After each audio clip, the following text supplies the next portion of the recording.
Good morning, good afternoon, good evening, wherever and whenever you happen to be watching this. Risco in Tokyo coming at you with some more. It's the binding of the Isaacs of the reps. Rep in the reps. We now join a stream already in progress, and by a stream that's already in progress, I mean just a run. I'm in the middle of a run. I was just mucking about, playing for fun, as it were. I know how weird is that I can do that. Sometimes I just play for fun. Which seems, I mean, kind of absurd when you get down to it, because like I do record rather excessive amounts of Isaac. So to then go and just play Isaac for like hoots and giggles, I mean, I guess that seems a little bit unusual. But I am, and I did, and I am, give it a shot. Yes! I love it. I hate it. Let's go. Oh, fuck you, Scourge. I hate you too. I hate you too, Scourge. This douche. This guy is such a fucking douche. Shit. Okay, I thank you. There we go. Gotta keep the... Oh, you bastard. See, the thing is, I've got a recharging... Shit. I've got a recharging, hourglass here, but it does require me to actually have enough damage to charge it, which, I'm not really DPSing quite well enough to... Maybe that'll help. God, our HP is such... Rah! What is this? What is this? This is not what we need. Whew. I don't know. Folks. It's a bit spicy here. Just a little bit. We might be able to pull this off, but I'm not, like, it's not super good guns as far as how this is going to work out. So we're just going to take it one room at a time, try to lose as little HP as possible. We'll leave HP on the floor because, I don't know, that seems like it's a smart thing to do. It also seems like the tasty way to do it, so I'm a big... Oh! Alice, it is wonderful to see you. I hope that you are doing very well tonight. Hope that nothing is giving you any more stress than you feel personally capable of dealing with. The world is, well, the world should be our oyster, but I fear that it is perhaps not. Currently, our oyster... Okay, these things gotta go before they turn into flies. They're gonna turn into flies, and those flies are assholes. You are an asshole, fly.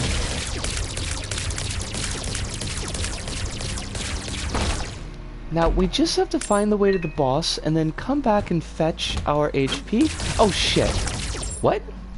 Those things just exploded. And I love that for us, but also that was very confusing, and I did not enjoy it.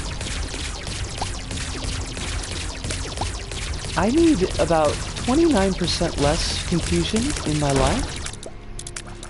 Just 29%.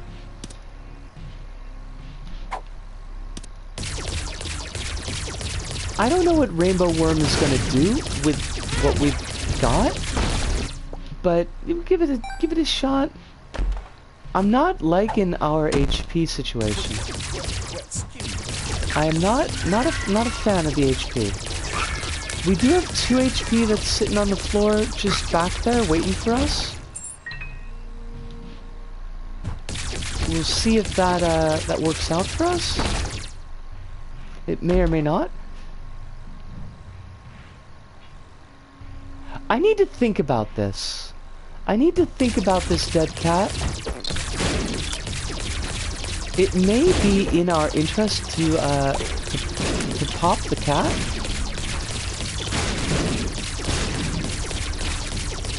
like, I don't know.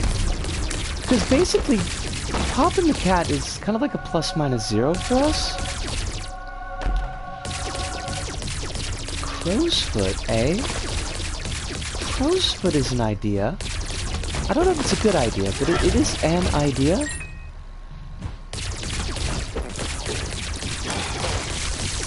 No, I don't... Perhaps we do not do the cat. Maybe the cat is the wrong answer here.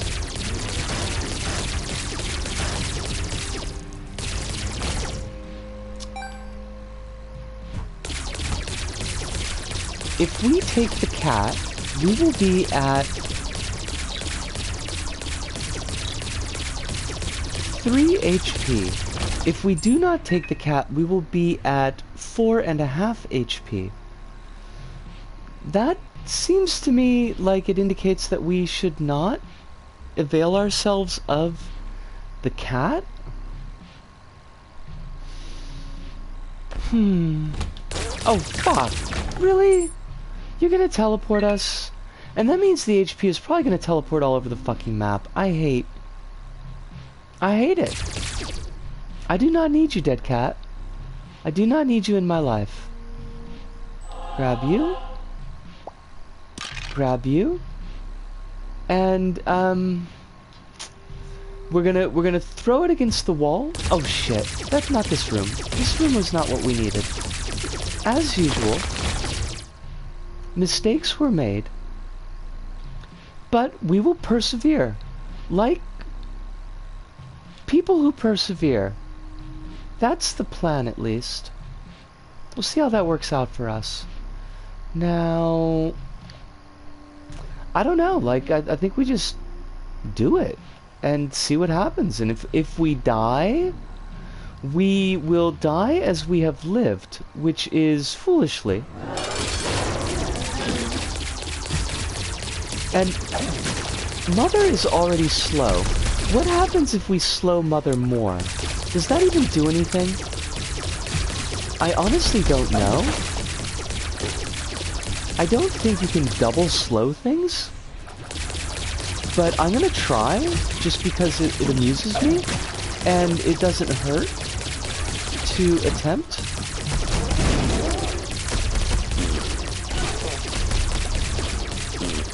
Oh, okay, so that doesn't do jack shit.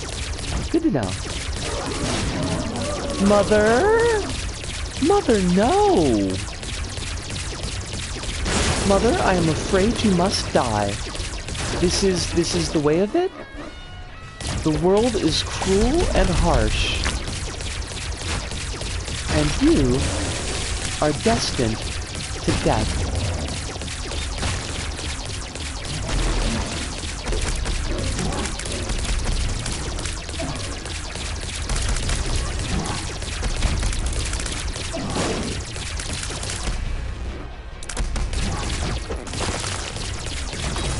Oh, fudge. I did not wish to take that damage. Oh, double fudge! Double fudge!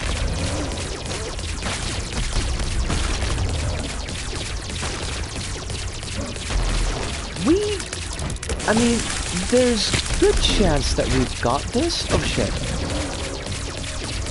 There's significantly good chance that we've got this, but I do feel concerned because I know my own level of skill, and it's not particularly high.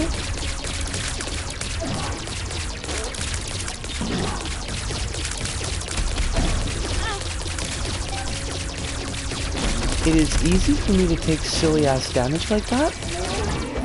Oh, fuck. Okay, screw you, Mom. With your wiggle worms? Nobody loves your wiggle worms.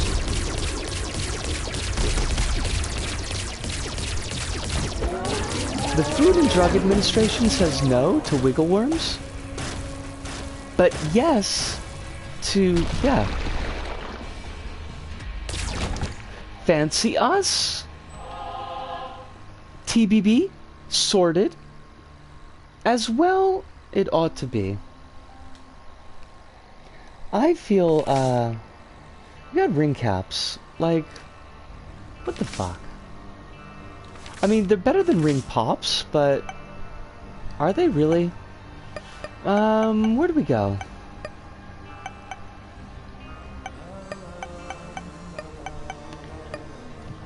I don't want to do Lazarus. Lazarus is going to be off-screen. Ah, the Lost Delirium. We got a lot of folks that need greedier mode. I don't... Let's try Isaac to the Beast. Isaac to the Beast might be fun. Might be fun. It's a big question mark. But I'm willing to throw this spaghetti against the wall and see if the spaghetti sticks. I would love to have more options, but I do not believe we will see 15 coins on this floor.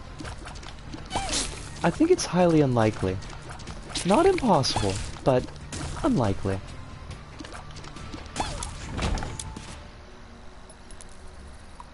Well, that's not much of a choice.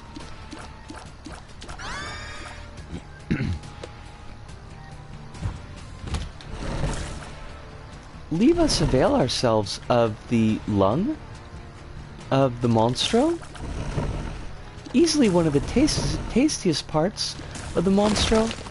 Although I do have to question, like, where precisely does Monstro keep this lung? Seeing as he's only a head.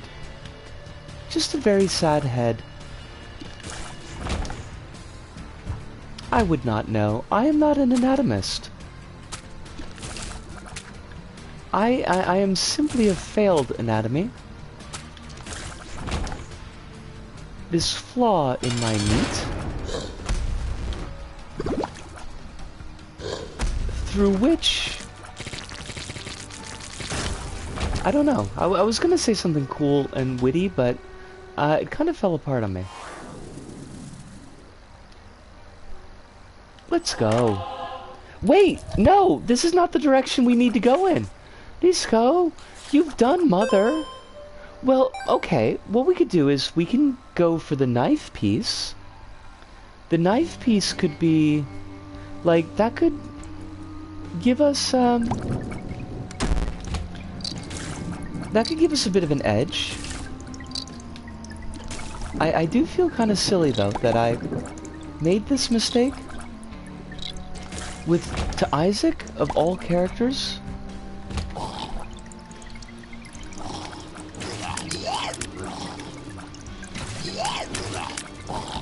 Alice says oh fudge. I'm doing mostly okay, though I slept like 3 AM my time, because when I was going to sleep at 2, someone in a Discord I am in started defending Shinzo Abe and calling him a woman's right hero.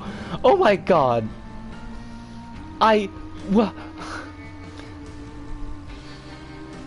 Alice, I want to thank you for stepping up there,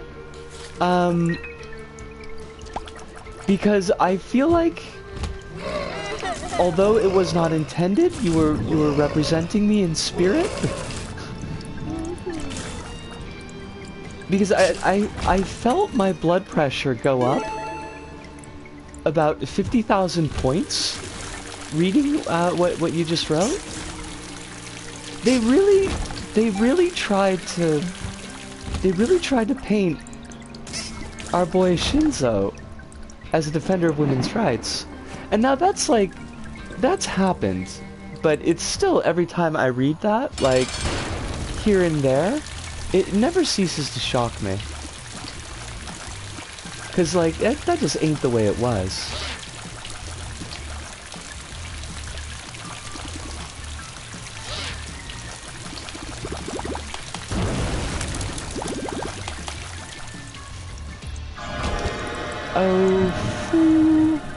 Oh, gosh, I do like that. You know, we might as well just go, because, you know, we're Isaac, so we've got that limited item storage.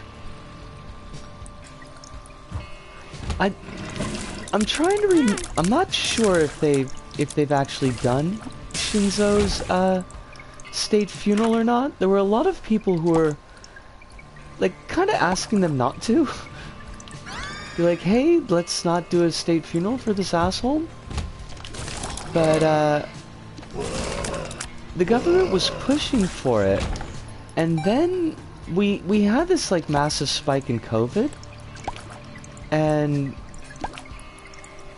of course all this stuff going on with the Unification Church, so I feel like the government got a little bit gun-shy. And I could have sworn I saw something that said that they were, like, delaying it, maybe? Unless I misread, which is... Oh my god, there are so many of these fucking things. Super possible. Dog food. Want the HP? Dropper bombs. If you need to catch some extra sleep, by the way, Alice, like, please do not worry about that at all. Like, I'm not going to be offended or nothing. Because I know the feeling of not getting sleep.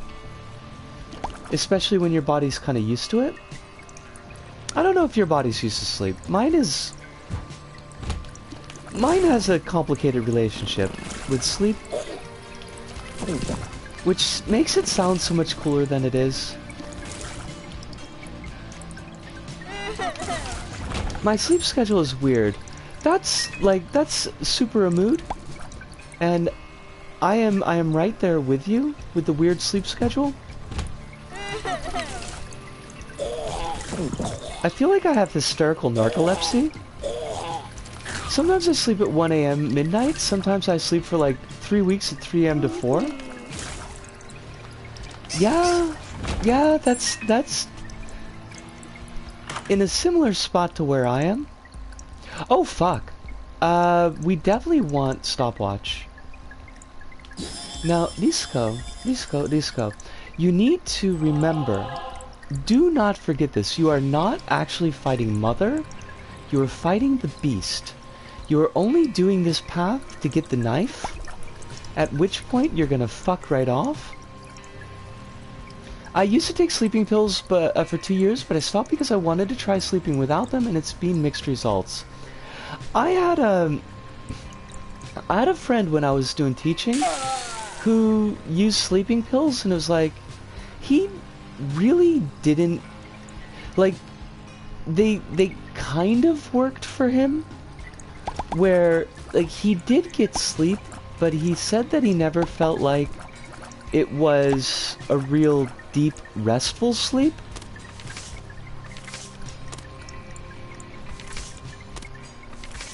Let's do Ace of Diamonds. I like that. I don't know if that's like a similar thing to what you've been experiencing, but Ace of Diamonds. That's what he was telling me.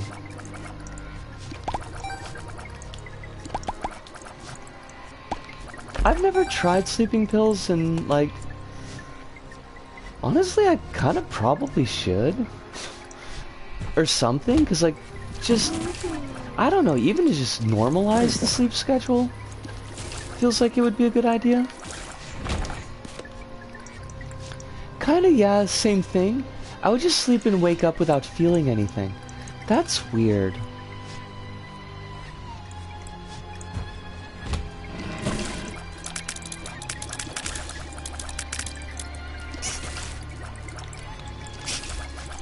This is maybe like an odd question, and if it is, you can by all means just tell me, hey, that's a bit of an odd question, but do you dream on, like, when you're using sleeping pills? I don't remember if my friend had said anything about that,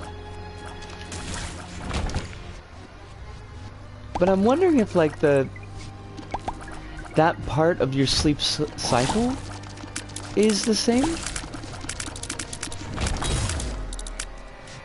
Disco, don't just get yourself killed.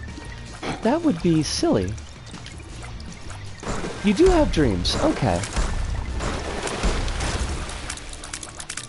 So it doesn't mess that up, at least. we will take this bread.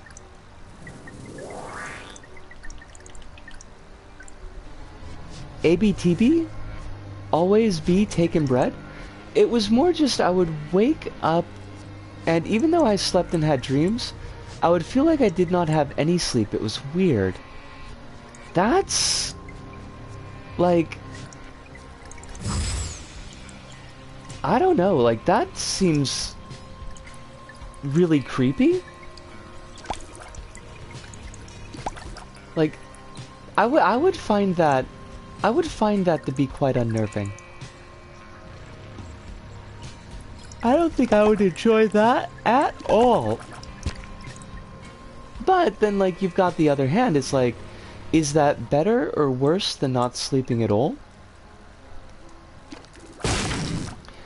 Though with those pills were meant to combine with antidepressant medication that I never took beyond a couple of tries because they would make me feel like that. Okay.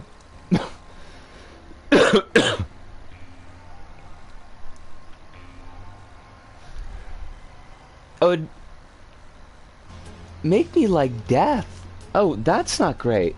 That's, yeah, I don't support Alice feeling like death.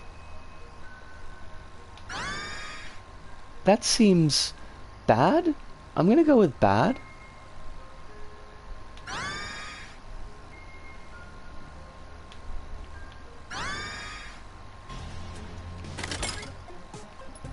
Now we're gonna grab this. Oh, it's floppable! How you doing tonight? I hope that you're very well. We're working on a little bit of Murder Baby tonight, and it's actually going fairly swimmingly. But hopefully life is also going swimmingly for you. Unless you don't like swimming, in which case some other metaphor for goodness. I'm okay. I had a big sleepy rest day after a busy week, so tea and Xenoblade. That sounds really nice. It is always pleasant to have, like, rest days that actually feel restful.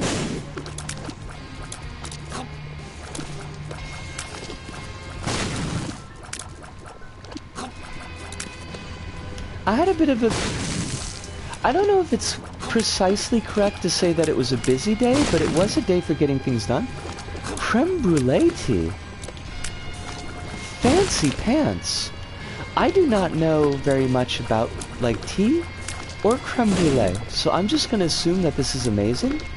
Well, I went out to a bike shop because they had a sign up that they were hiring, and whilst I did not get a interview from them directly, they did point me towards their website and be like, hey, yo, you could check out our website and set up the interview there.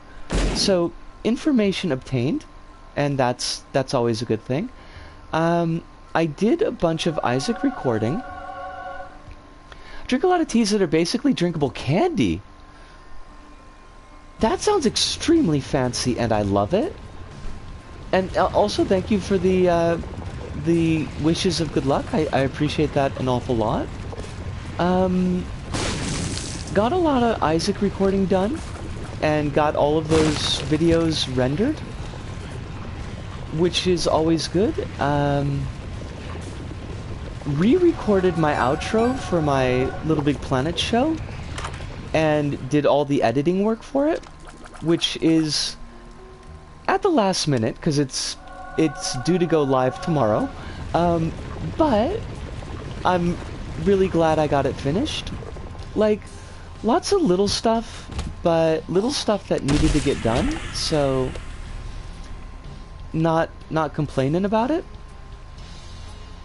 Now I'm kind of waiting for a typhoon that says it's going to be coming, but I don't know if that's true or not. The weather report says typhoon, but the weather report always says typhoon.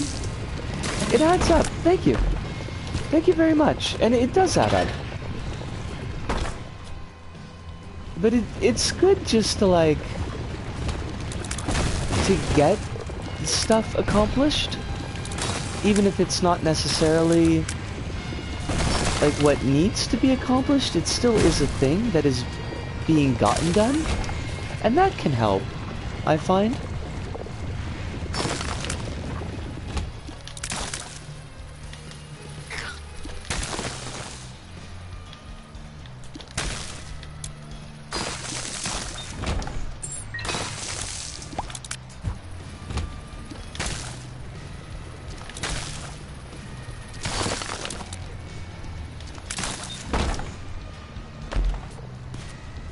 But that was pretty much my day. Life beyond that is... my life is quiet, honestly. More quiet than I would like, but probably, you know, with the COVID and everything, it's probably a good thing for a little bit of a quiet life. Also for, like, not spending money.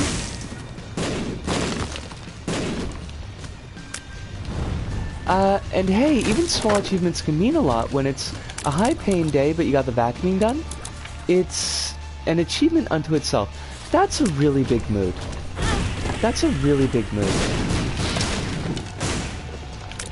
I count myself lucky that I don't really have... like, I don't have physical pain issues. And that is good. Like, I've got enough on my plate with just my brain meats being what they are, that to add physical pain on top of that, I think would be maybe one bridge too far. But like the hard mental load days as well, like just getting something done is a big deal. And getting something done, for me in particular, like getting something done that is an obligation that I set for myself, is kind of a big thing. Any form of low spoon day, absolutely.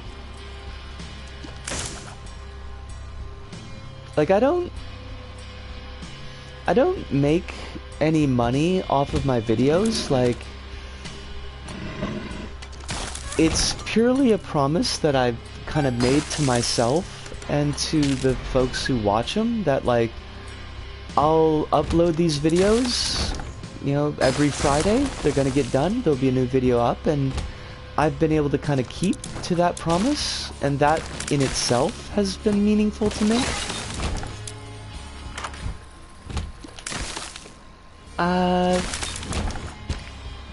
This stuff is trash and I don't want any of it. I laugh at the items that this game is offering us. Consistent as I've been able to do it. There was a period in, like, I want to say like mid to late 2020, where I had to take a break. And I think like I took a break for almost a year, just because everything was just way too much at that time. But aside from that, like between 2016 and now, I don't think I've broken schedule. Not even once, maybe? Be nice if I could put that like on my on a job resume, but it doesn't seem to count for very much. I am amazingly stubborn. I'm not always stubborn in the ways that I need to be, and I'm not proactive, and that's kind of a problem. Like, if I could couple my stubbornness with being proactive, I would probably already be ruler of this benighted world. Which is why I've been nerfed like this. But The stubbornness does come in handy.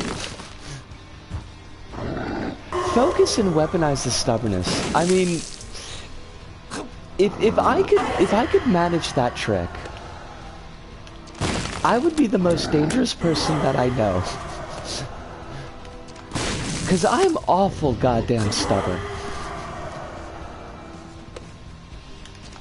But alas, we haven't quite turned that trick yet. I haven't figured out how to get that done. But it's kept me alive this long. And that's not small potatoes.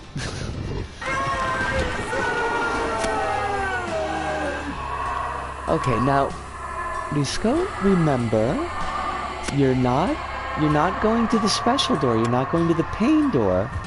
You're going to the regular door. Because you have to go to the beast. This is a beast run. This is not a mother run.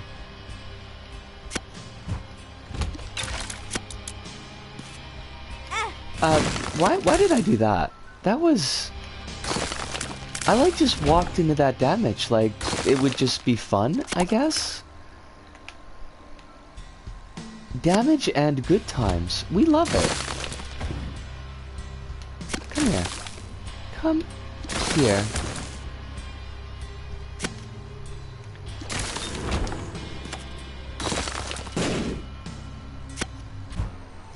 I should become like a fighting game player. Like, I should devote myself to that. I feel like the stubbornness would come in handy then.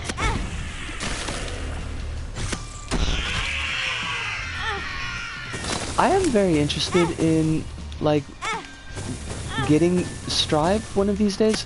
Risco, you don't have to tank this damage.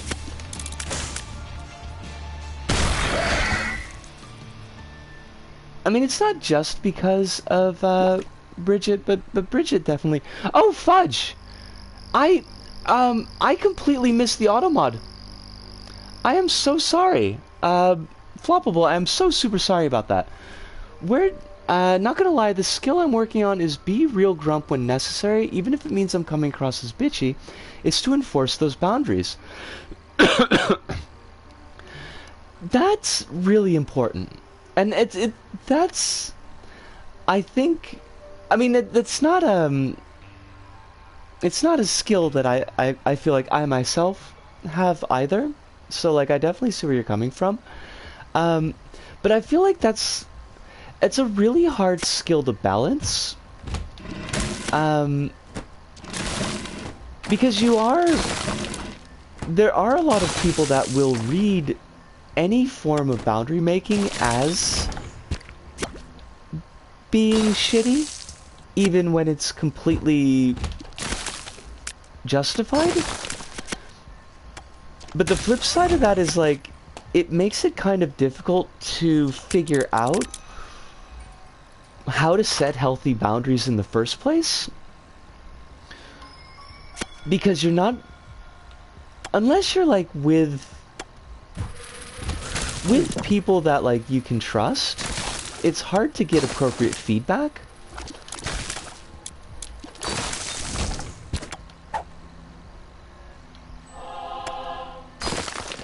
But I do wish you all good luck, and I don't know to what extent that I could support you in your quest for setting strong boundaries, but if there is something that I can do, I would be delighted to do that.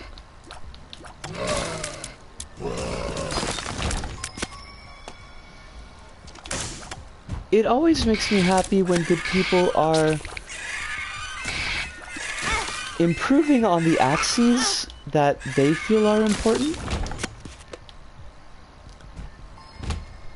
I'm not sure if, well, how do I want to say that?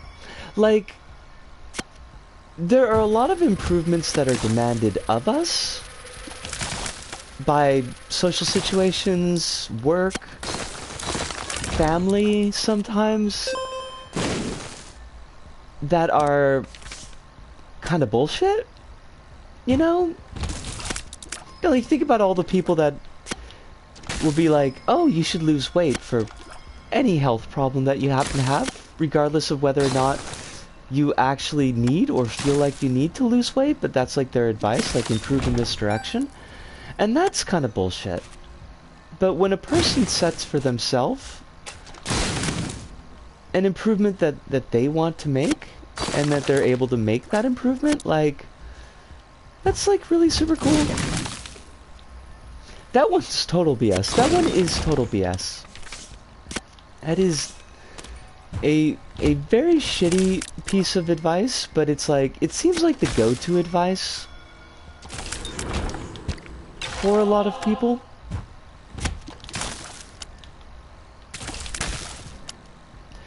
Now, I should front-end this. That's not advice that I generally have gotten because I'm, like, overly scrawny. And still manage to have, like... Oh, Jelly Beans! It is wonderful to see you. How you doing tonight? Hopefully lovely. And if not lovely, hopefully crushing the world beneath your iron-shod boot. Wait. Wait, no, not iron. Iron-shod would mean that you're wearing iron. Right? Right. Iron-soled. But then if the soles of your boots were iron, that would be really hard to walk in. Those sound like bullshit boots. Get new boots. Those are bad boots. I'm not gonna go with those.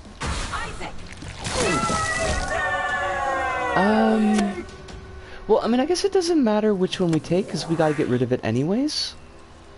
And... I don't really think that... Well, wait a minute. Hold on a second. You know what? I think we're gonna go for Monstrance. Because I like it, and I don't think that we need Relic anymore. Now, I do recognize that we could have paired up Relic and... the Soul Locket, but I don't really think that ultimately we'd be getting all that much out of it.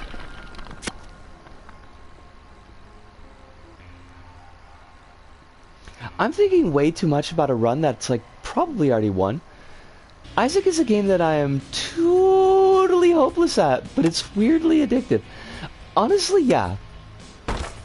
And like, I'm not bad at Isaac, but I'm certainly not good at it either. Like, I don't have the reaction time to, like, really be a top-tier player. But I've got, I think, over 3,000 hours of practice in it at this point, so just through sheer bloody-mindedness, I'm acceptably decent, I feel like.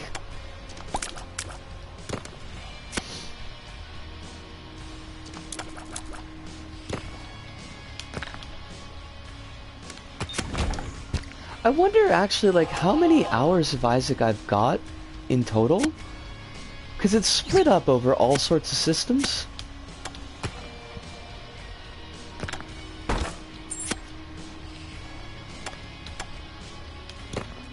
But Isaac is, it is very much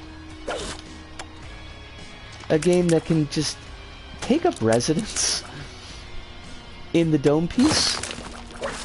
The dome meets.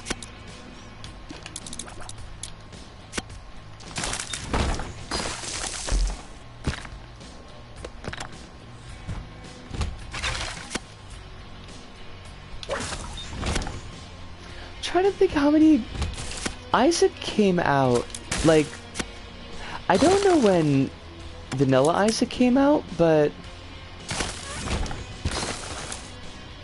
was Rebirth 2011? I feel like Rebirth was 2011. So like, it's already 11 years old. That just seems absurd.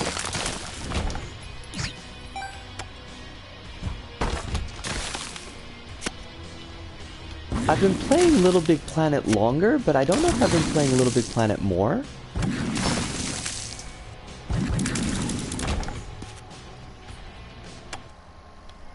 Hold on, I gotta check this. This is like... This is gonna bug me. Isaac... Rebirth... Release date. 2014. Ah! The original, like, Vanilla Isaac was 2011. Rebirth was 2014. So that's... 8 years ago? Ooh, shoot! Is it time? I think it's time to drop Monstro's Lung. I think Monstro's Lung has served its purpose. It's time for lasers. Laser's good. I hope. I hope that wasn't a mistake.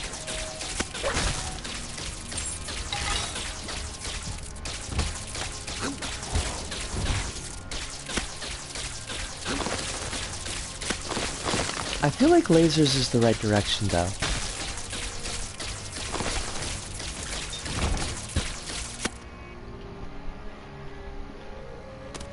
Oh, that's trash. I don't need that. That's terrible garbage.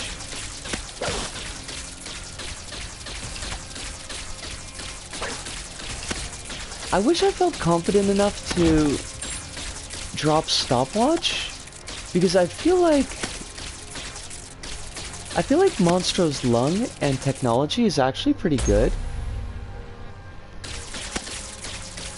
I think they buffed it.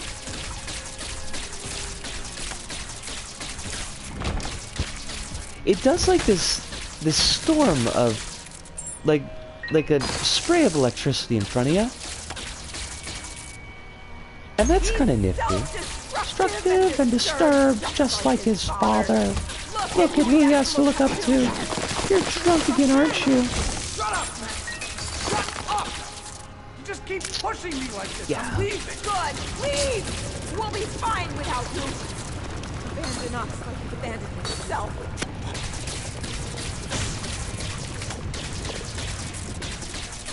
Oh, Finger. No.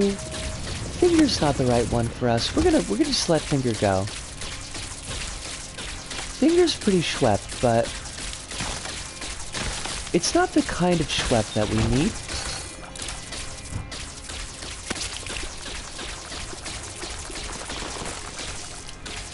Could you stand up? Also you, thank you.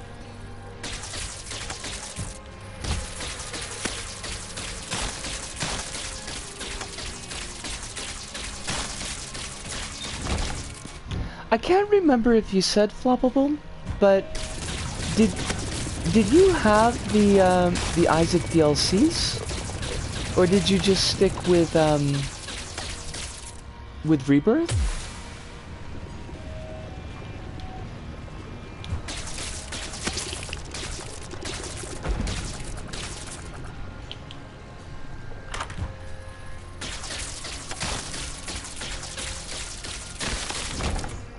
Why do they keep on giving us trash? I mean, I guess we should be happy that they're giving us trash, because that means that we're not, like, we're not trying to juggle items we don't need. I have a couple. I don't think I have the very latest one. Gotcha. Whatever one came out on Switch initially is the one I'm playing right now.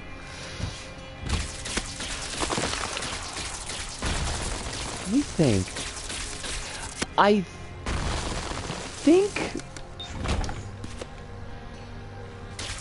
I think that when Switch got...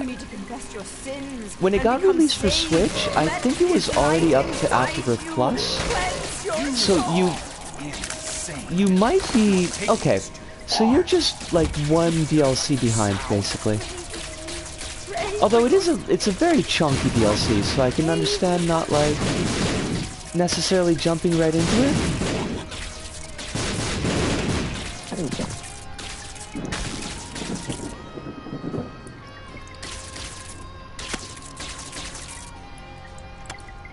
The one thing I do wish, although it would be just impossible for them to implement, I think, is if the console versions had the ability to mod. Because there's some like really good mods on the game as well, but I don't hardly ever get to play them because I'm never playing on laptop anymore.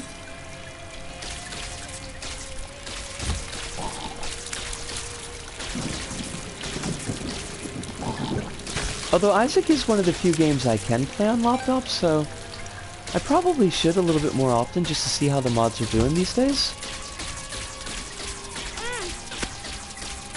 But I know there's like a bunch of character mods, and I think there's at least a couple of mods that add on like whole floors and bosses and shit. And shit. And some of them look pretty neat.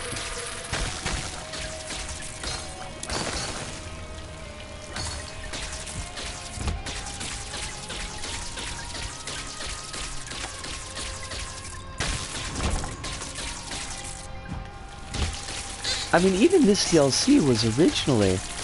Well, big chunks of this DLC were originally just a mod for Afterbirth Plus. Or maybe not Afterbirth Plus, maybe just like regular Afterbirth? I'm trying to remember, because I remember like one of the reasons that the mod was balanced the way it was because the person who put it together didn't like some of the balance issues with, I think, AB+. Please don't leave us!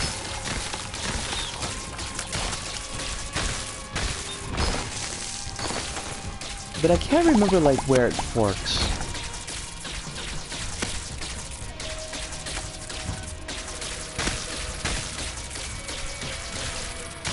This run has been so cruisy. Like, I don't even... Usually my stream runs are just cursed. Just absolutely, utterly cursed. I don't know why this one has been going so nicely. Now, mind you, I ain't gonna complain. Like, I got 0% complaints over here. And we still do have the last two bosses, but... Like, we're pretty sorted.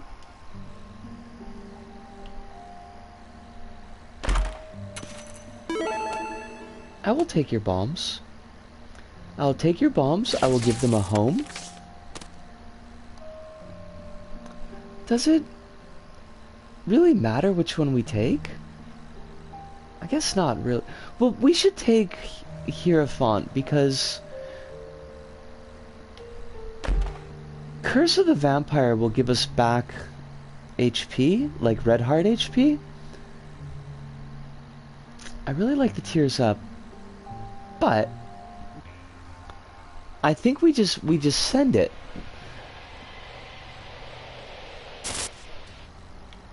We fight Dogma as is.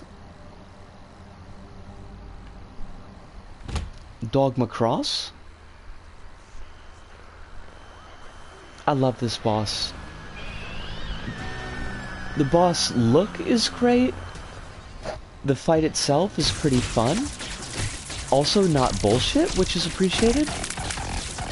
The music is absolutely on fire. Especially like the second half of the song.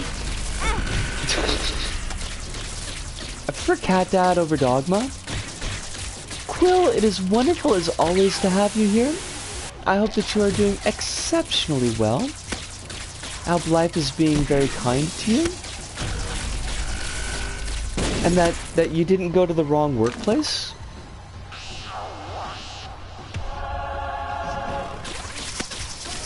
I wanted to crank up the music to see how the slow effect would affect this song, because I like it so much.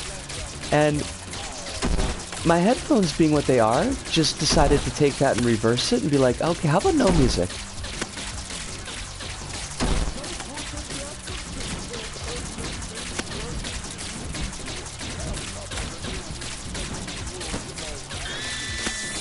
Blasphemy against the Holy Spirit! I will blaspheme against the Holy Spirit. I'll do it twice. No, I went to the right workplace, but it turns out the person who does the roster never knows where I am. That's kind of a problem.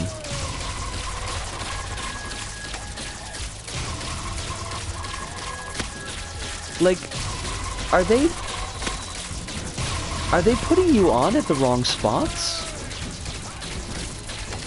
Like, because I feel like that's something that could kind of screw things up. Very slightly a huge problem. See, that's what I was assuming.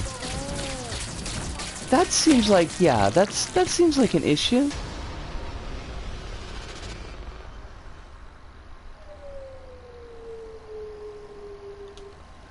They're just bad at their jobs. They sound awful. Maybe you could just you could tattoo it to their arm, or in reverse on their forehead so they see it in the mirror.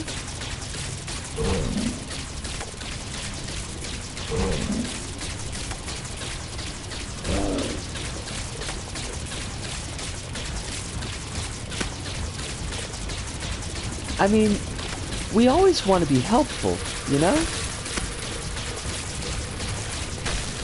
You could be like, I'm helping, now stop moving. You're gonna screw up the lines.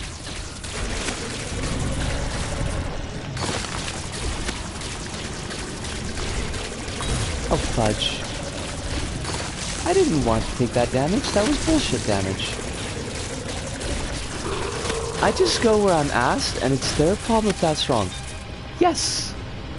I mean, I agree.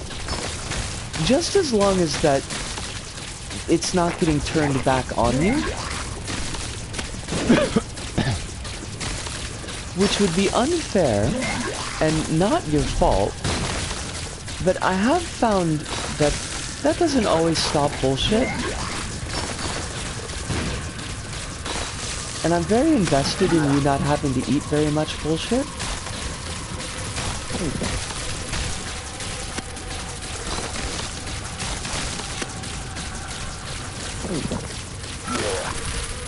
Oh, fudge. I just point to the roster or the messages saying where to go. Okay, good. Like, as long as your butt is well covered.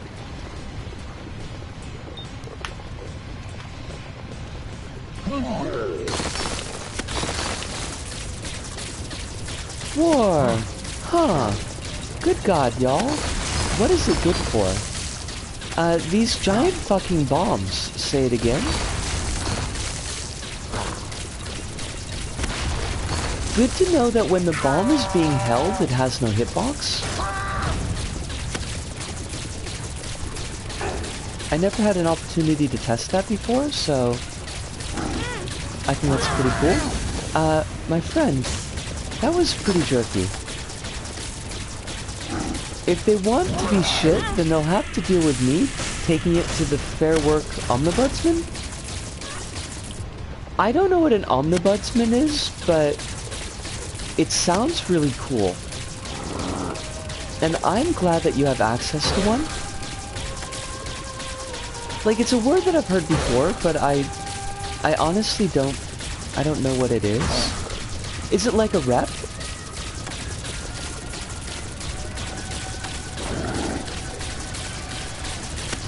Oh, Astro, it is wonderful to see you. We missed you as well. Hope that life is being very kind to you today. Not giving you any more bullshit than you feel like you can deal with. It's basically like a commission that oversees labor practices. Okay.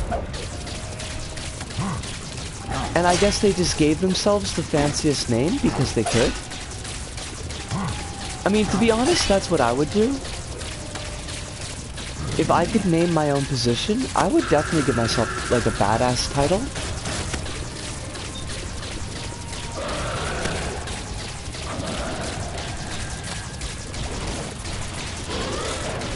Quill is indeed Australian.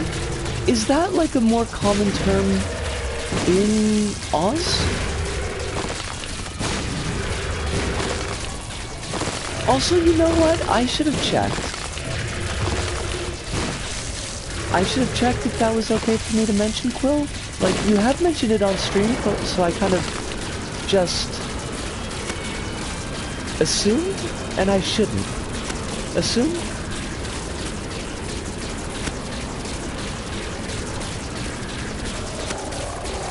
We're Commonwealth, so we're gonna have the old-timey British names for things. And it's slightly more common term here. Okay, that's good. I mean, I figured it was, but it was kind of one of those things where it's like, well, just be careful, just be sure. Astro says my sink problem was an air conditioner problem, but it's fixed now. That's weird. Your cops are called constables. That's very old-timey. Not bobbies. You don't call them bobbies. Is that just an English thing? Or a British thing? I mean, we just call our cops pigs. Or murder. In Japan, the slang, although I think it's pretty old-fashioned slang at this point. I don't know if anybody still uses it. But satsu? Because, well, I don't know if this is the reason why, but satsu is one of the alternate readings for the kanji for murder. So that always amuses me.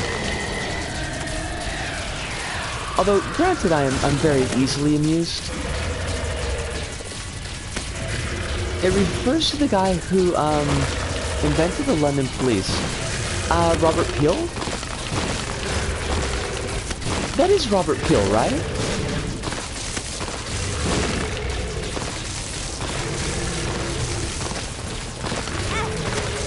Oh shit! Oh shit, I am so sorry. Thank you for mentioning it though, Floppable, because, right now I'm the only mod on deck, so I've got to be keeping an eye on the actual laptop. You call cops constables? I just call them bastards. I mean, mood though? I appreciate it, Floppable. Hopefully we'll get one of our lovely mods in, just to have an extra eye on. Although Kronos is currently sick with the Rona, so I don't know if Kronos is going to be in.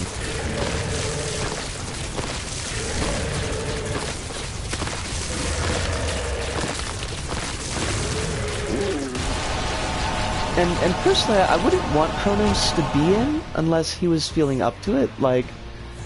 Then suddenly, the sky above cracked open. Oh shit, I missed, we also have the telecommunications industry omnibudsman here. Wait, ombudsman, not omnibudsman. Which is what you threaten ISPs with if they fuck with you. Gotcha.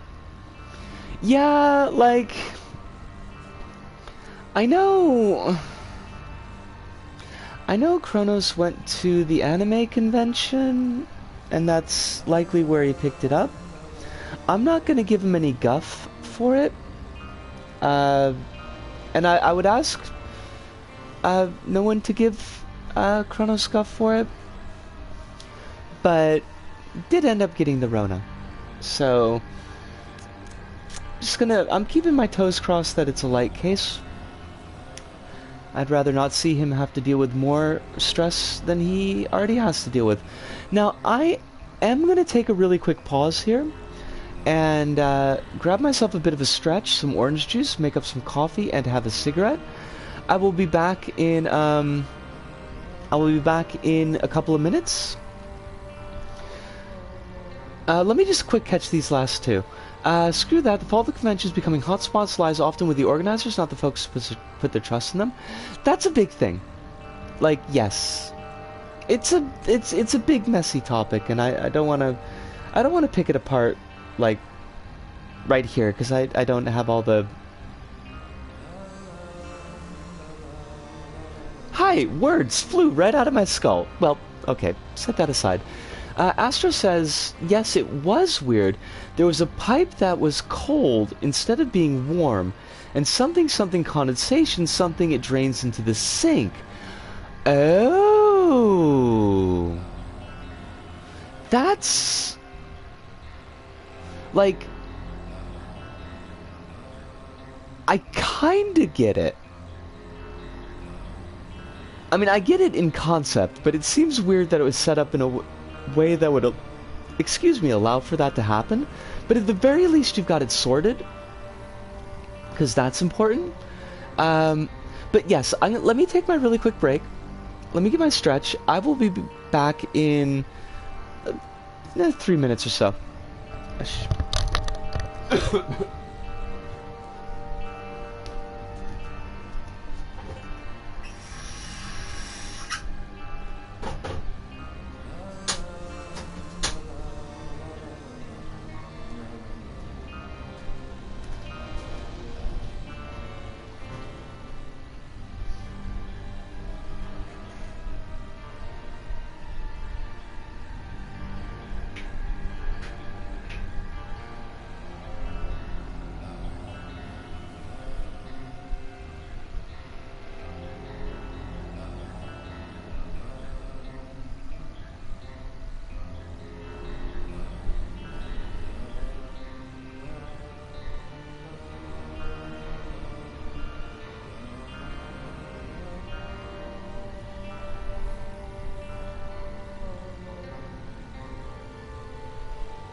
Oh, Hive! I'm on break for a little bit, Hive. You've got the whip hand.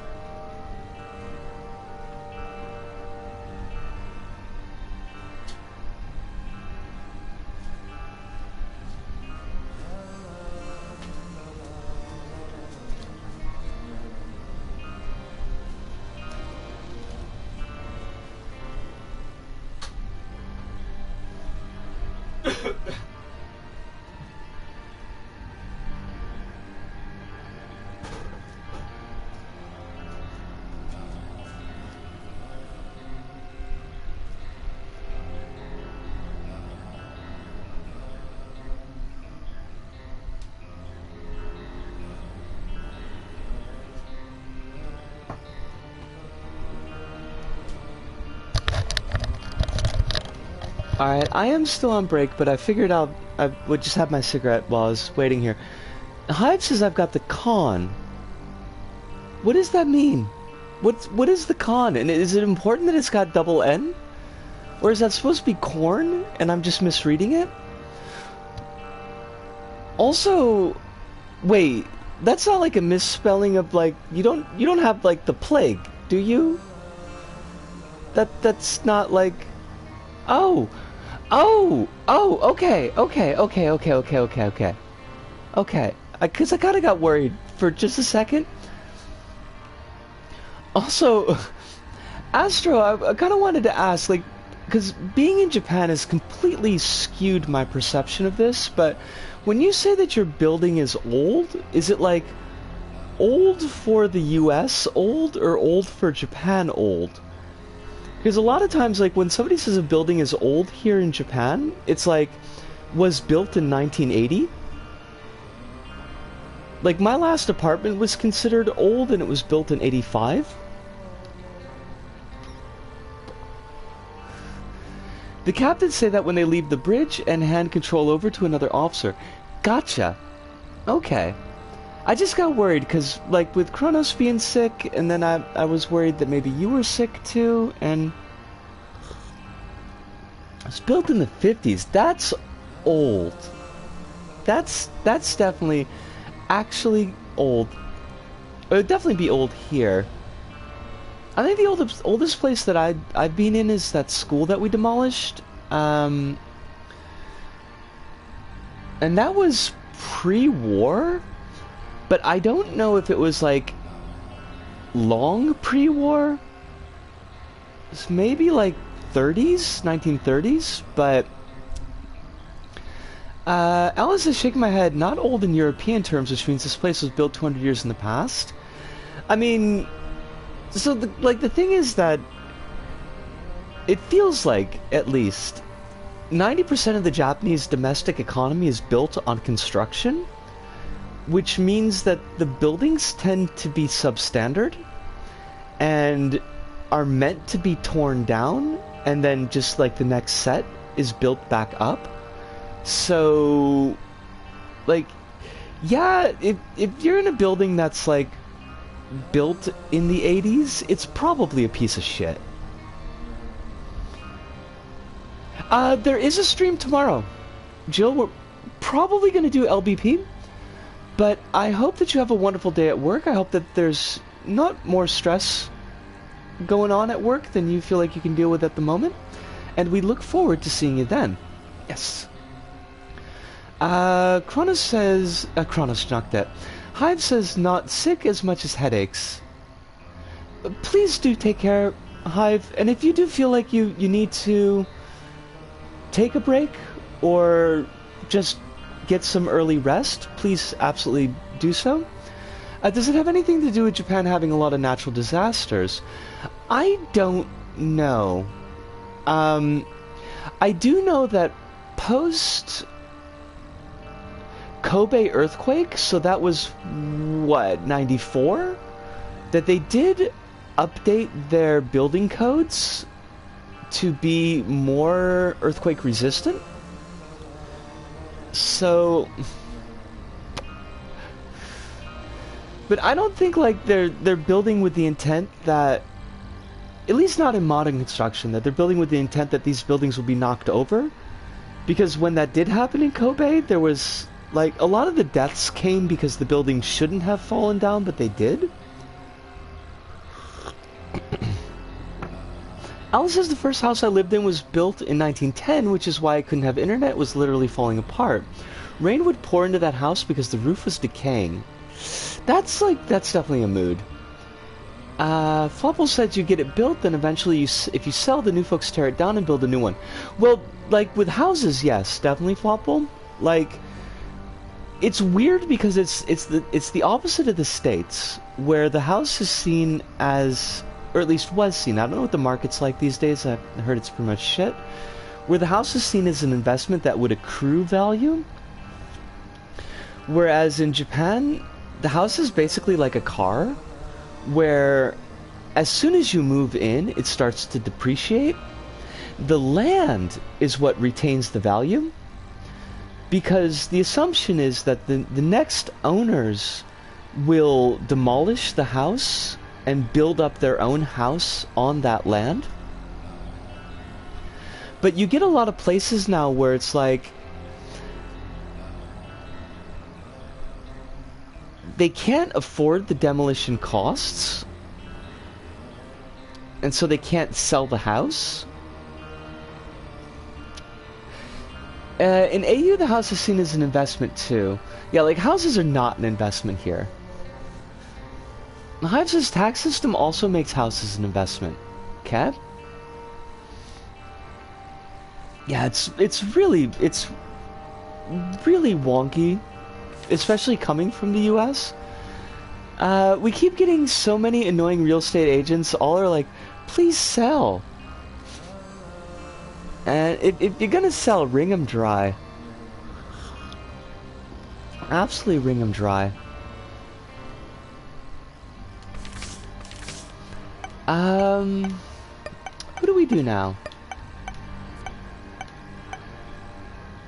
We're not doing greed mode. That's not gonna happen.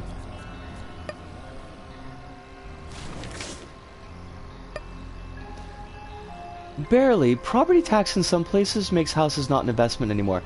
Gotcha. Gotcha. That's not something that I've ever had to deal with. We got all this sorted. We got this side of the note sorted. Eve? Eve to the beast? That could be fun. I like that.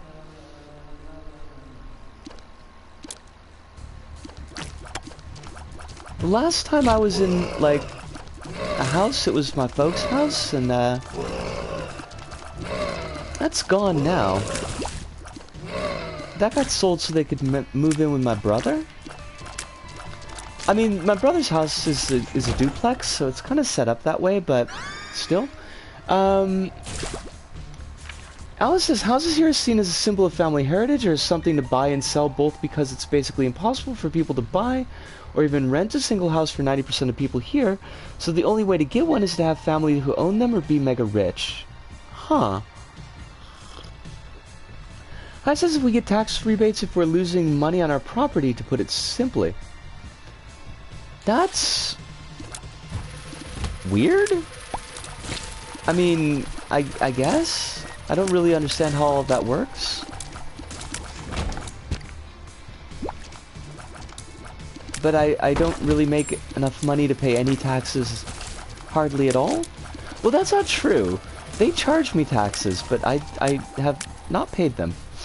Because I have no money.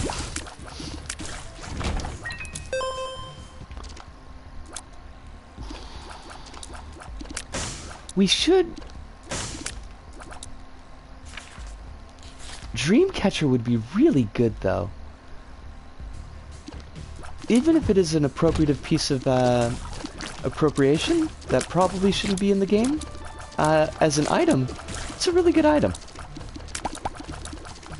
It's incentivized people to over-leverage in property for investment purposes because they get money from rent and then get that tax rebate money as well. That seems like a bad system. I'm gonna go with bad system. From my admittedly uncultured perspective, that sounds terrible.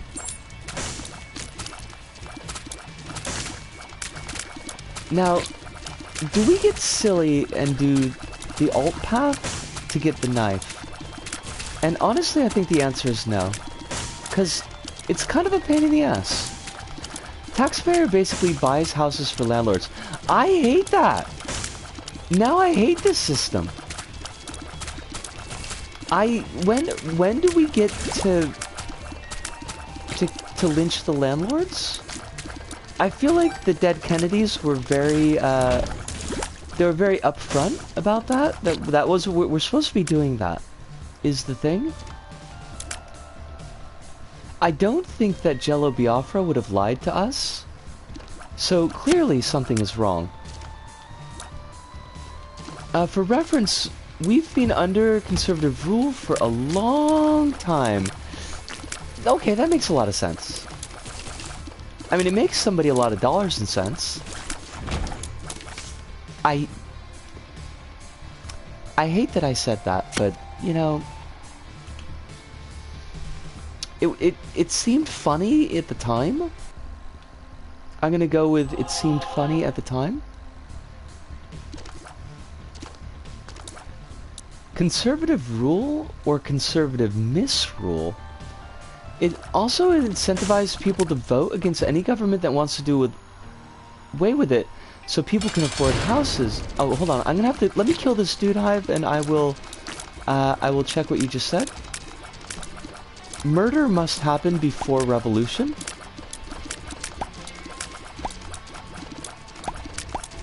Or learning, I guess. We're at the learning stage. We're not at the revolution stage yet. Ah! Shoot! Do not kill my blood baby. I am steadfast. in standing against you killing my blood baby?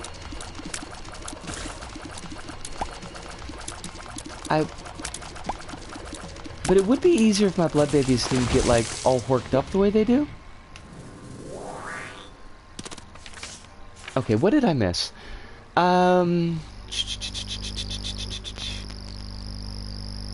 It also incentivized people to vote against any government that wants to do away with it so that people can afford houses, because then a bunch of people would be screwed because they greedily bought all the property. Gotcha. Quill says the last 10 years were conservative and center-left party had a short stint before that. Okay. Floppable backs that up with only a brief stint with a lot of obstructionism. So kind of like it was over here. Astra says me neither, but when we moved here we got pushed into trying to buy a house since a mortgage is less than renting. But the property tax and the way the market is spiked for houses that aren't worth the money in an area where salaries don't match it, so the houses won't sell for how much we'd buy for in another 6 years. Yuck. I mean, this all sounds like a terrible cock-up, and I hate it. A cock-up on no less than 3 continents? And that's just wrong. There's a whole thing about offering new residential doctors, zero down high interest mortgages. Oh god. That sounds, I'm gonna go with terrible. I'm gonna go with absolutely, that's just a terrible mistake. And I hate it. Queen of Hearts. I am gonna make a lot of blood babies, by the way. Hopefully that's not gonna bother anybody.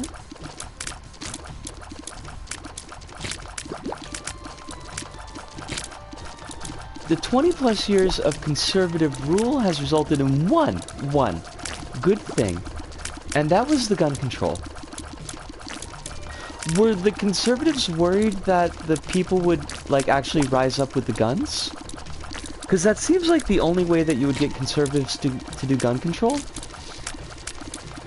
But I'm from the States where gun control just seems to be anathema.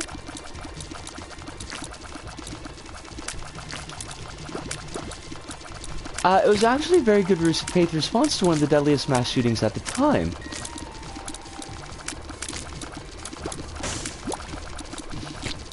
I feel like I know this history, and it's not like... It's not popping into my brain meats, but I feel like we've either talked about this in chat before or I've read about this elsewhere. The conservatives were worried somebody else would become a mass murderer. I mean, you know, it seems like a fair cop. The world. Is that wild, though? Joker. Joker. I become the Joker? You become... not the Joker? I actually want to go with oh. I think I want to go with Angel Deals. But... I think I've got enough babies right now. Looks around nervously in American. Yeah, Astro, like, it just... I mean, it seems like it's just gotten exponentially worse. In ways that I don't even really know how to process. I mean, mass shootings were a thing when I was in the US, but not a thing to the degree that they are a thing now. Blood babies! Faster, blood babies. Kill, kill. Speaking of murder. Blood babies, catch it and see. I got a murder of 103. Hold on a second. I will check out what you just said in right now, Hive. Hive says there's a house 2 doors down that's been under construction for 6 years. What? Quill says Howard's been coasting on gun control since despite being a worthless piece of shit otherwise. Gotcha. Astro says there's basically another mass shooting every other week now.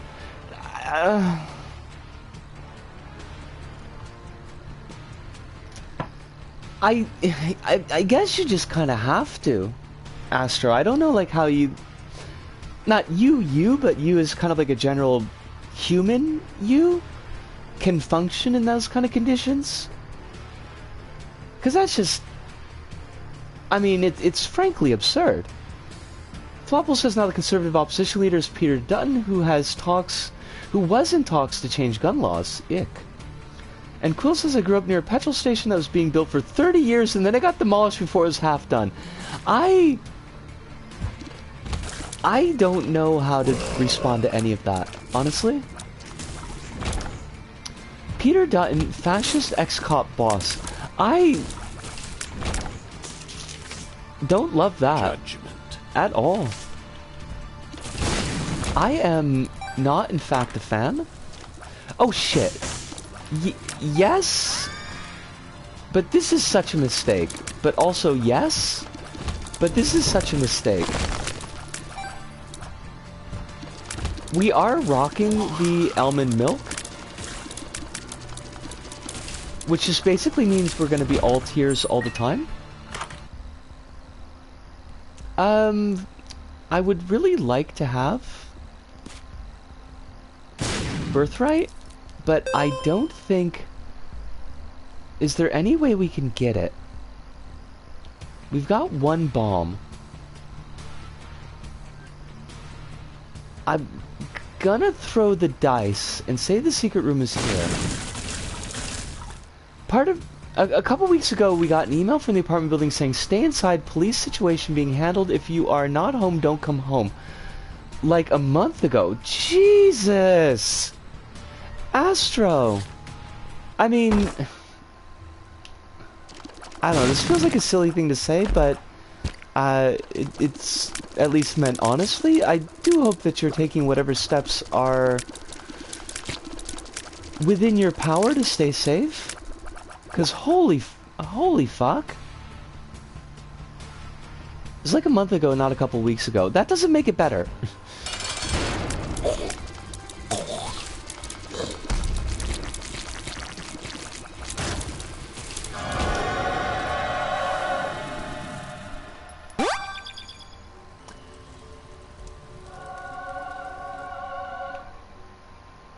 I think... trying to think of how we do this. If we can get extra... If we get more silver hearts, I'd really like to go in on getting rid of the red heart with the devil deal, and then just doing the rest of them as angel deals. It's a thing that happened and therefore is bad. Hold on a second. Part of me hopes the house doesn't get finished because I use it to tell when to slow down and turn into my driveway. I feel like that's not connected to the thing that happened statement, Hive, but I might be confused. I do become confused quite often. Oh. Okay, gotcha.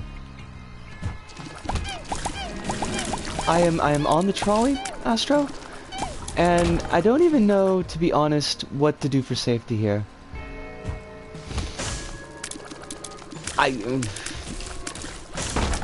Yeah, I mean, it does seem like all basic living advice kind of breaks down at that point. Like, what does one even really do?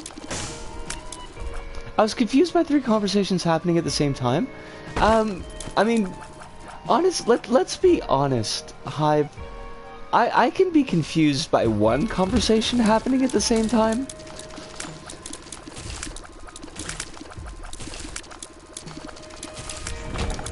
So I'm definitely willing to take the L. The governor of Ohio wants to be Texas Plus. Oh, you're in Ohio. I forgot about that. Oh no, you're cool. Like, you're super 100% A-okay. I don't want you to worry about that at all. I'm in Ohio! You know, I've been told, I've been assured that Cleveland rocks. I do not believe that that's actually the case, but it has been told to me. The Drew Carey show. Drew Carey would not lie. I hate it here. I can only commiserate. I mean, I'm not sure if upstate New York is any better.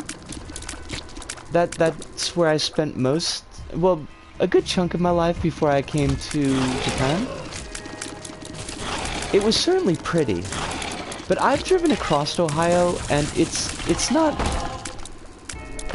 pretty. Cleveland is probably the best area in Ohio. Really though? Well, go Drew Carey. It's good to know that Drew Carey did not lie to us. Because I would have been disappointed in Drew. I'd have been like, Drew, what? I believed in you. And here you are just tossing out bald-faced lies.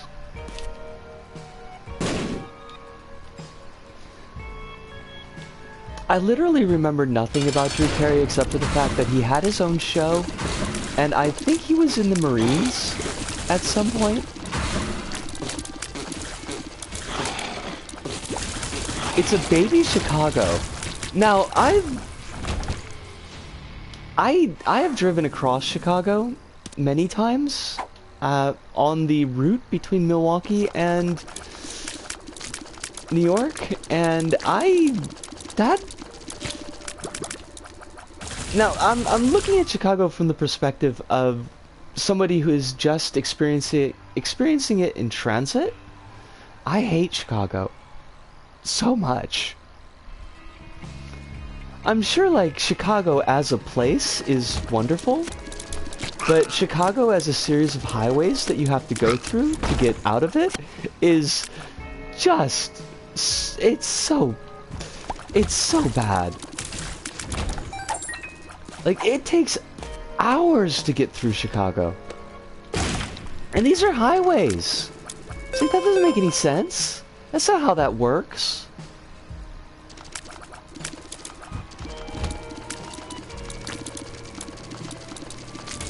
I mean, I suppose at least it's not Milwaukee, but that's mostly because nobody knows how to drive in Milwaukee. Most of the people I encountered driving through in Chicago at least seemed to be as enthused as I was about getting out of it, so they didn't, like, fiddle fuck around.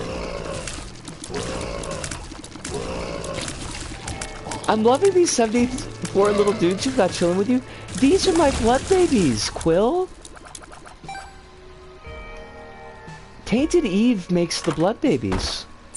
Unfortunately, the blood babies are very fragile, so, like, if anybody touches them, they just kind of pop. But they are very fun to have around. Best mom for Blood Babu. You know, do my, oh fuck.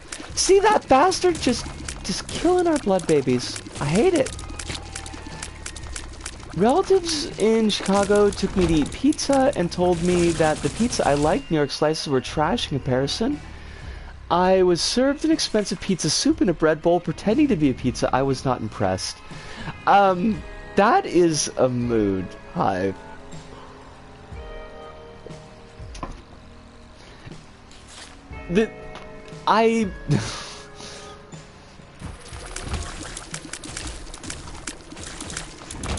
No, Chicago-style pizza is not pizza. I am with Jon Stewart on this one. But the Chicagoans that I met, and the funny thing is, here's the funny thing. None of the people that I knew who were living in Chicago, because I did know a few people who were living in Chicago, none of them were from Chicago. And they were all fucking ride or die for Chicago-style pizza. And it's like, who do you have to prove? Why are you going so hard for this shitty fucking pizza? Chicago pizza that I've had is pizza just was with thick crust. Really?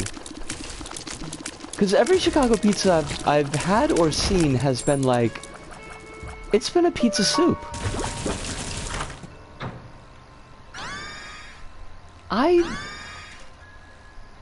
Yeah, let's go with Monster Manual. Or Monster Manuel. Because they're probably from the Midwest. You're not wrong. They were all from the Midwest or Midwest adjacent.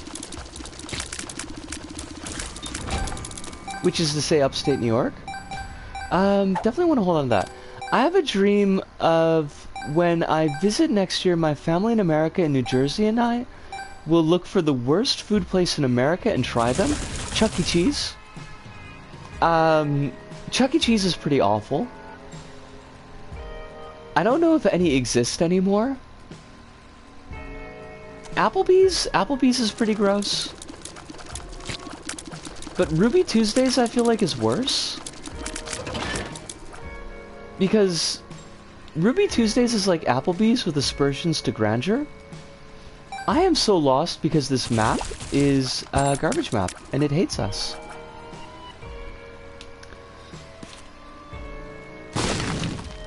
The food here is trash and there are like 10 brown people. This is some kind of punishment for a sin committed in a past life, perhaps? Some Sid gets food? Although the food in Milwaukee was not good. Like, the food that was... How do I put this?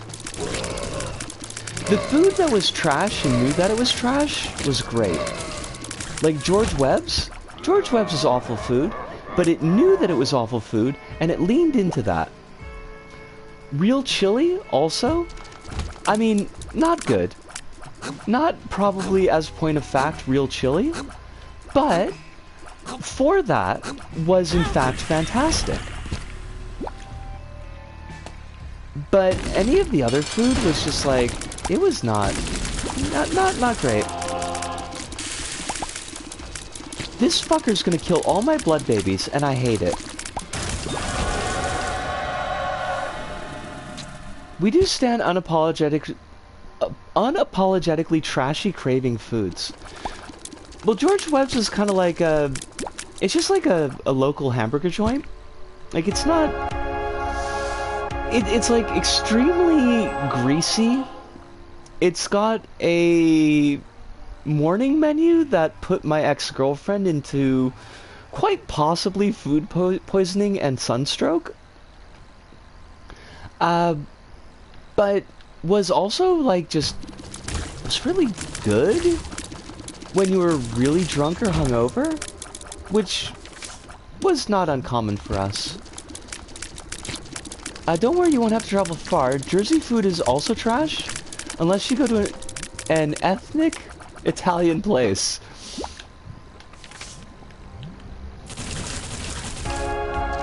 I feel so, like... I know what you mean, Astro, but it just feels weird seeing ethnic in front of Italian. It's because my family's Italian and they just don't feel ethnic, they feel extremely white. The husband's from New Jersey.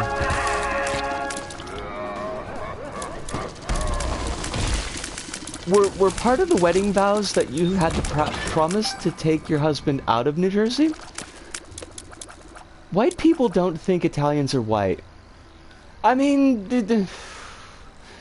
I feel like that's like a very complicated thing that is not my spot to really judge on, but I'll tell you, like, I feel white. I feel super duper white, so... There's that. I love ethnic food, like Italian. Hi says I have no ideological opposition to pineapple on pizza. I just hate pineapple, so I don't want it on my pizza.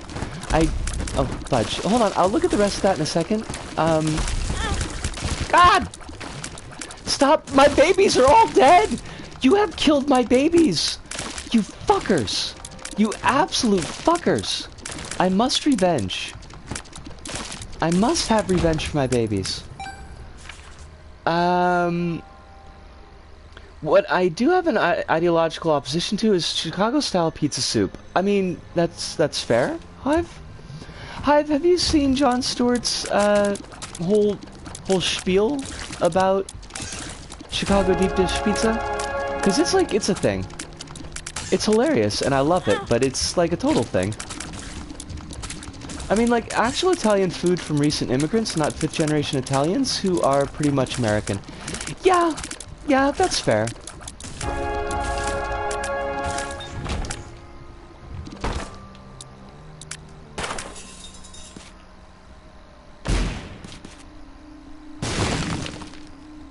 I mean, I do know... It's just extremely different.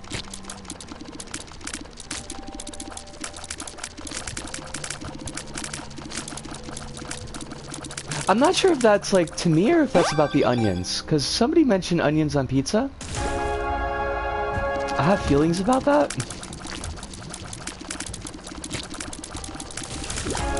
And most of my feelings are onions don't belong on pizza. Anyways, New Jersey has Twinkie diet time. Wait, what? What?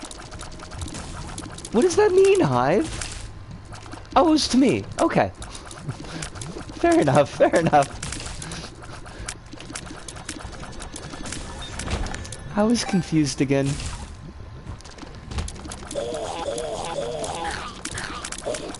I did lose weight eating nothing but Twinkies. I mean, there is no, like, nutritional component to Twinkies. I don't know if they would help you lose weight, but I suppose it's not impossible.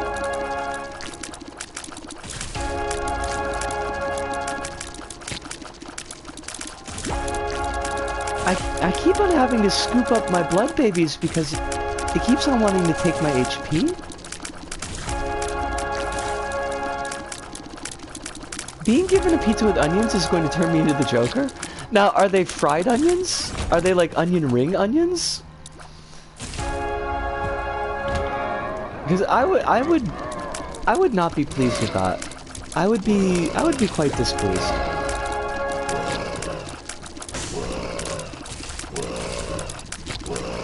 Now, would you become, like... Which version of the Joker would you become, Quill? Would it be the Cesar Romero Joker? Because that would be pretty badass.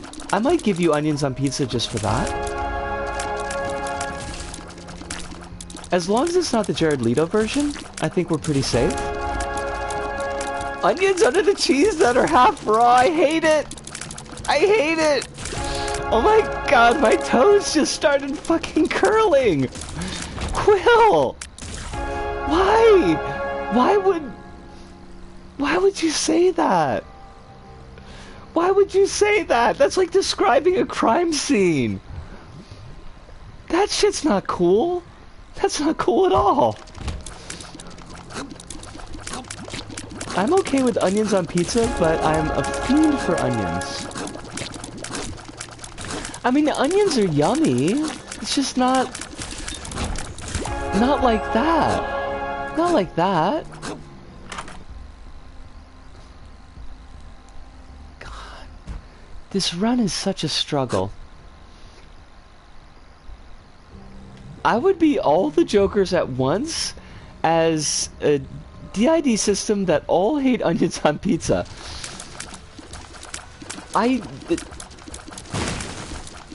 That would be a lot, Quill. I don't want to see that happen. I don't want you to do that to yourself.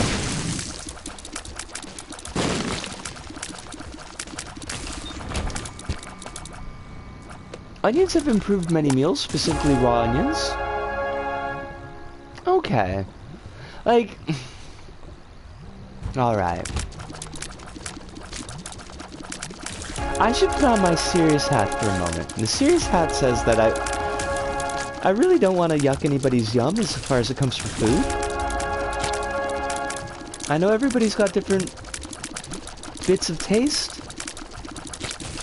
Some people's taste is very far from my own, and that's cool. But yeah, the half raw onions under the cheese, for me personally, I wouldn't do it for me. I just gotta say no to that one. To me, the person who this subject comes up because well, hold on a second. Her spray tan is similar to my skin tone. Tells me that I look like her. Wait, whoa. Astro, did I? Okay. I missed a big chunk. I missed a big chunk earlier. Let me read that out so I could see it.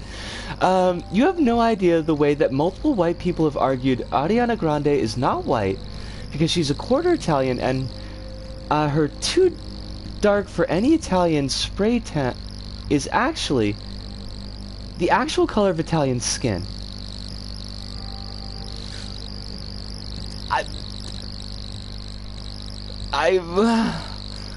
That's a lot. That's a whole lot. Yeah, I mean,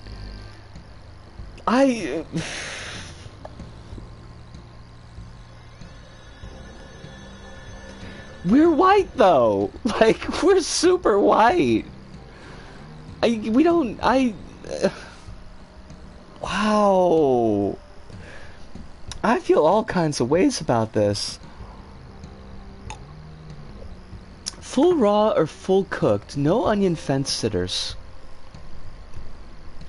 Yeah, definitely.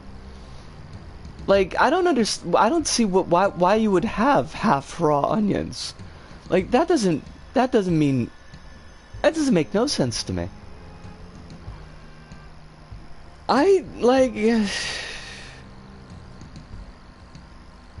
That just seems like such a weird battle line to draw.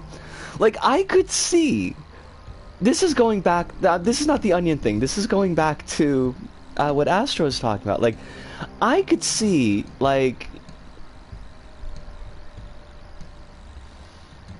I could see Italian Americans trying to play like they're not white in order to, like... glom on to some cred? Like, I could see that. And they need to realize that, no, like, look, you're really white. Even if you're, Mima and Poppy got the shit, like, we're still white. But, like, for other white people to look at Italians and say that Italians aren't white is, like, kind of blowing my mind, because it's not 1920 anymore. The boundaries of whiteness do sometimes exclude Italians. I mean, yeah... Ish? Hive-ish?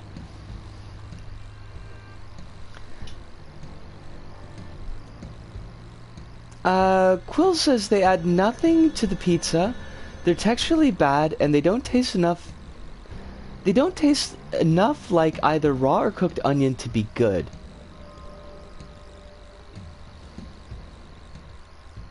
And Hive says, we got that here in Australia too to some extent.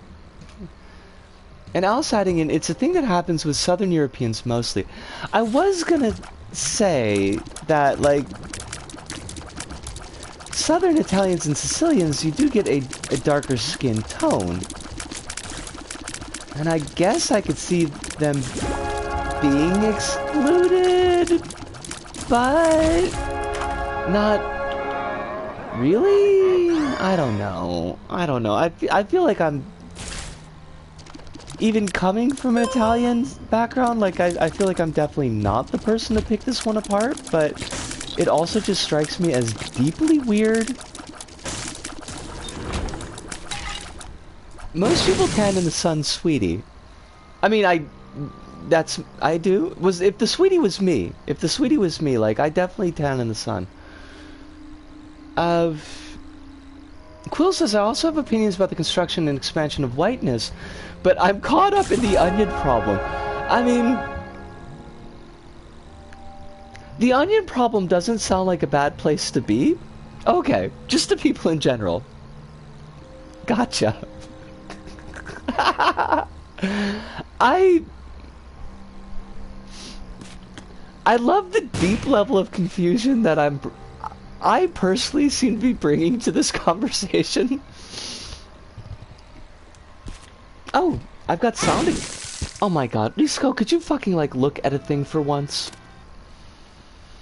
Just general people who want to argue they're not white. Yeah. I mean, yeah. I'm gonna leave it as a yeah.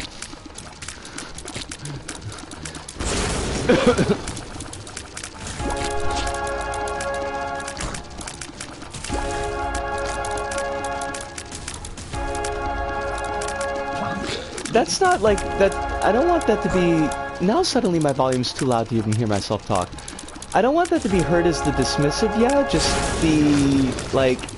It makes me feel all kinds of ways when folks who are like myself or from my own background, who benefit pretty regularly in the United States at least from white privilege, like try to pass off as not being white, like that's pretty gross. Oh, you felt the wow, this is bullshit sigh. I'm glad, because I have, like, sometimes I worry about, like, my actual emoting. Because emoting is kind of a problem that I have, especially if I've been talking for, like, a long time. So, that's good. Quill says, whiteness gets expanded every time white supremacy is under threat. Italians, Polish, and Slavic folks weren't considered white until recently, and are under threat of losing that status once whiteness regains ground globally. Well, that's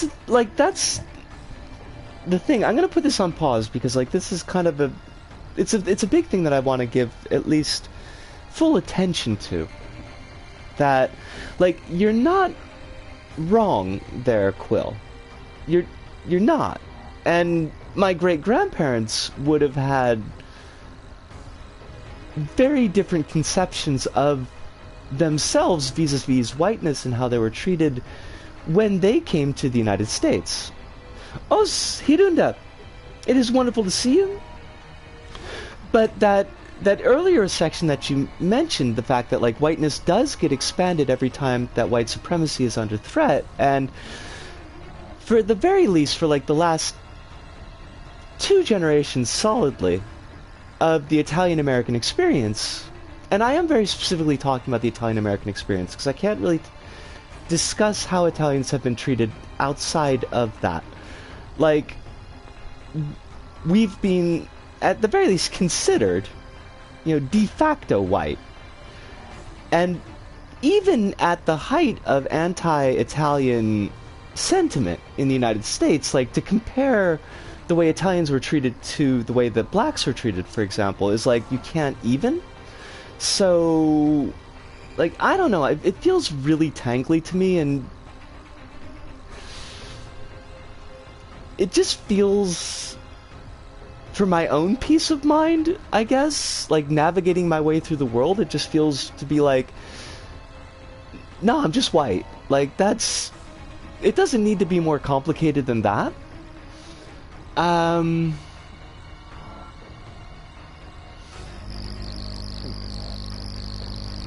Where are we gonna go? Astro says I'm gonna solve this for you, problem for you, Quill. A quick note, Astro, because I know that you started dropping by after the announcement was made. Panda is using the screen name Panda right now, but does go by Quill. So there's like not a big sign up. So not expecting that you would have known that previously, but just as kind of a heads up into the future. Raw onions are gross and make your breath smell bad, period. Whoa, whoa, whoa, whoa, whoa, whoa, whoa, whoa. I know that we well moved beyond the onion topic, but hold on a second. Raw onions are gross? Raw onions are gross? I mean, I'll straight up eat onions like apples. Like, I'll I'll chaw down on a raw onion. They may make breath smell bad. I'll grant that. But raw onions are so good. The disagree, I'm guessing, was going towards Hive talking about onions. Hopefully. Because we've got like these two-threaded oh good, the disagreeing with Hive and the raw onion propaganda. Gotcha. Understand. I understand. Oh, also confused about who Quill was and such. Panda is Quill. So, we're all on the same page there. Decided to keep the screen name for now in case, because some people recognize it. Gotcha, Panda, and that is 100% on your own time. Like, please do not feel any pressure from me that you need to change it or not. I'm more than happy to make announcements when it comes up. Or if you feel comfortable, like, say, oh, by the way, like, you can also do that. If you don't want me to make the announcements. Flopple says the raw onion talk just reminds me of Tony Abbott chomping out an onion. I don't know nothing about Tony Abbott except, apparently he's got good taste. Because, like, raw onions, straight up, people are more interested in onion talk. I think it's like, there's...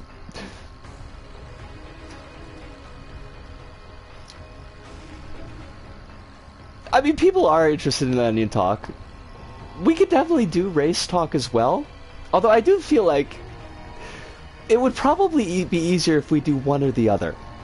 And I'll let everybody decide what they would like, but like not juggling the two of them seems to be difficult. Hive says apparently I used to be given raw onions as a snack as a toddler. I'd waddle around munching on it. Hive, awesomest baby. Awesomest baby. And Hirunda, I don't know if I said hello to you when you came in, because I think I was in the middle of like a really big point. But welcome as always. I hope that you're doing super well. I hope that life is not giving you more stress than you have the spoons to deal with. Prime Minister would run around with nothing but Speedos. It was eye-searing. Oh my god. Well, you know, he might have bad taste in clothing, but he has fabulous taste in onions. I don't want to push my whining about poop people going, you look like Ariana, even though I'm personally very annoyed about it right now. You've got every right to be annoyed about it, Astro. Like, I hope that you're not being made to feel either in meat space or here that you don't have a right to be annoyed about it, because that sounds like it'd be pretty fucking annoying. And I don't feel like you're pushing anything in any way. Like, that's not an issue. But just whatever and to what extent that you feel comfortable talking about anything. We do have the yellow card system in the panels, in case a topic does start to get a little bit overboard. Hive says someone gave that man a raw wait. Someone gave that man a raw, unwashed, unpeeled onion. An unpeeled onion. And he took a bite out of it on live TV. Okay, that man is a silly goose. I would not trust that man to buy a used car from. How do you, like, you just don't take out like a penknife? Cut off the ends and peel the fucking thing? You can't, no. I'm not. I refuse. Hive, I refuse to believe this. This is just absolutely...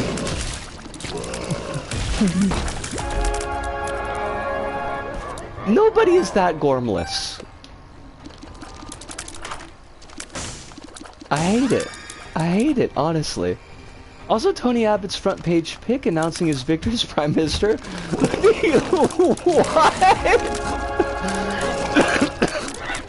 What? look exactly like the Agent Smith style. Jesus Christ.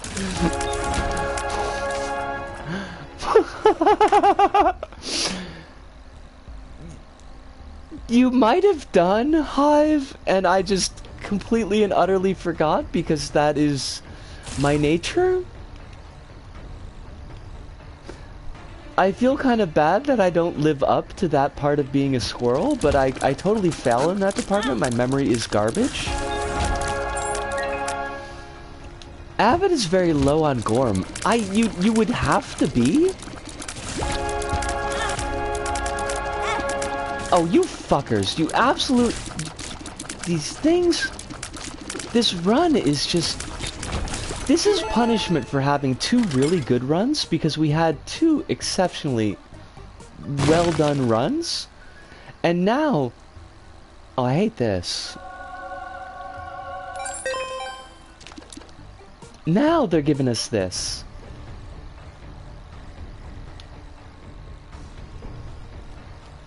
Why though? I have so many questions. It's probably because oh. Disco, the whole point of this is to get the Gusha card, so maybe you should do that? I understand the farming class. I will eat this onion to show them. Abbott, probably.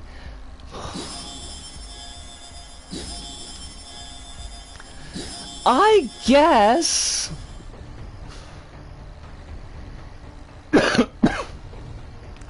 Like... I read Gorm as Gorn, like the book series, and I was very confused. Fairly enough so, I think. Although, when I hear the word Gorn, I hear gore as done as porn, so kind of a little bit different, I think. Personally, I respect Abbott's restraint in not simply unhinging his jaw and swallowing the onion whole. Oh my god. That is both hilarious and terrifying.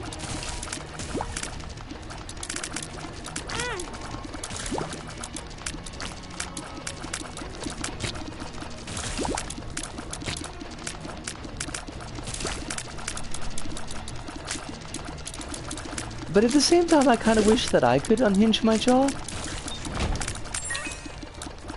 I should practice. I bet if I practice hard enough, I could totally unhinge my jaw. As a random white man, I'm light-skinned and have a resting nice face. It's not uncommon for people to just walk up to me and say random shit like that. The fucking hell? I say nay? That sounds like a whole ripe slice of bullshit, and I hate it.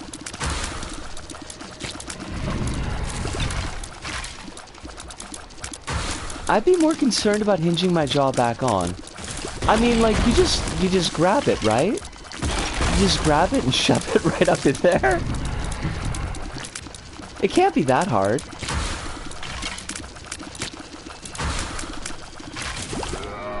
Honestly, let's just get some more friends in the mix.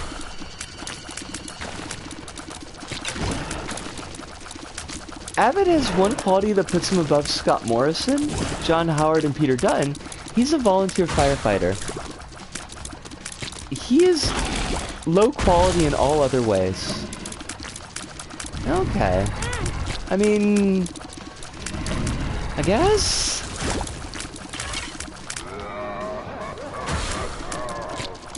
I mean, I do appreciate volunteer firefighters.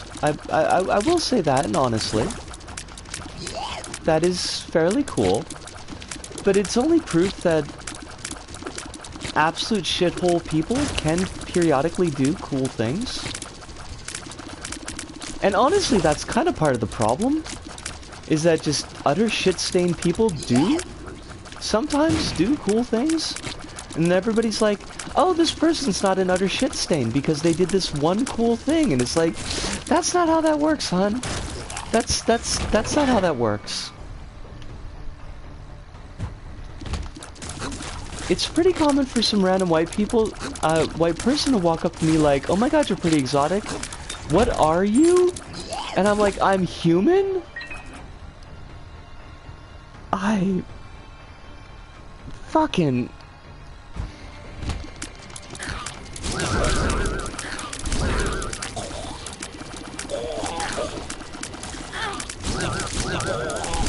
You don't have any body count, Astro? And that just seems like remarkable restraint.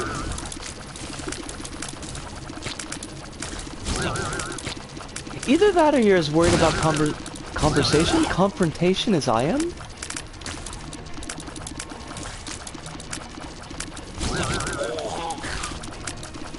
Because the few times people have come up to me and like decided they needed to say something, I've always wanted to be evil, and then I just haven't been able to. I can't. That one dude, the first time that like, my first week in Tokyo, and that guy who just, like, rocked up to me and was like, why do you look like that? Like, that was his opening line? And I was completely Scoobied, I didn't know what the fuck he was talking about.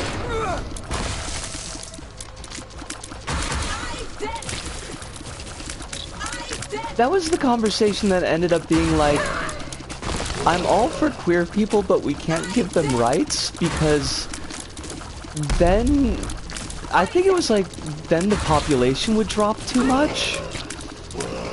It was a whole thing. And I just hated that conversation very, very much. I'm too confrontational, especially for a petite, pretty brown woman.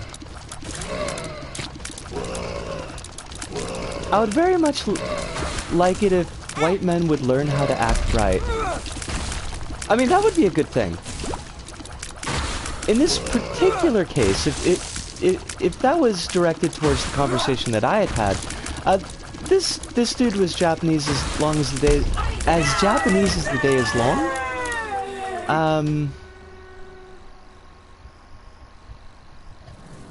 Oh, Risco, you always fuck that up.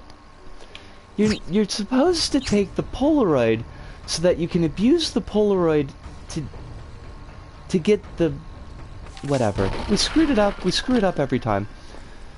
He was 24 hours Japanese. I don't know. I think it just means that he's 100% Japanese. Like, as something as the day is long. Isn't that like a set phrase, like an idiom? And it means just completely this thing? Hive says I have a white first name, so I don't get given guff on the phone. Oh, good. Because, you know, sometimes I am not sure. That's not surprising, Astro. I hate it, but that's like... That seems to be a really super common experience.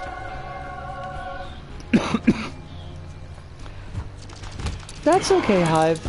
You can make fun. I'm not keeping a list or anything. Not at all. There's a bit of, oh, you're mixed with Japanese, right? You're pretty. Oh, wow. Oh, wow. Oh, wow.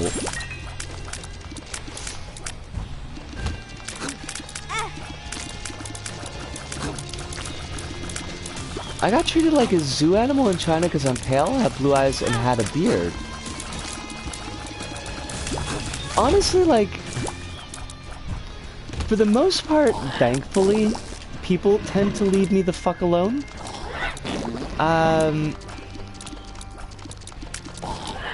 It's a little different when I go to Shinjuku at night, which is one reason why I don't really go to Shinjuku at night very much, but...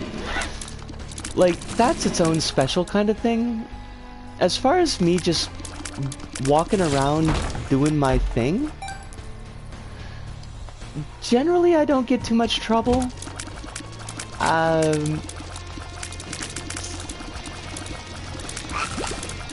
Usually it's like... the most issue that I get is people, like, not being nearly clever enough when they're looking at me. Like, I do get a lot of people who stare, and that's not entirely super comfortable. Oh, I did have a couple cops like turn around and start laughing at me. So there was that, but I mean, they're cops, so fuck them.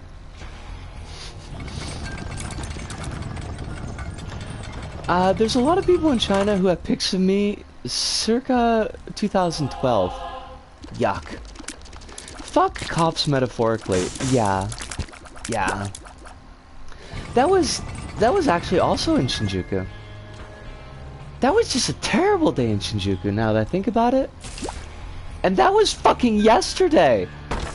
Time? Okay, I need to take a moment here.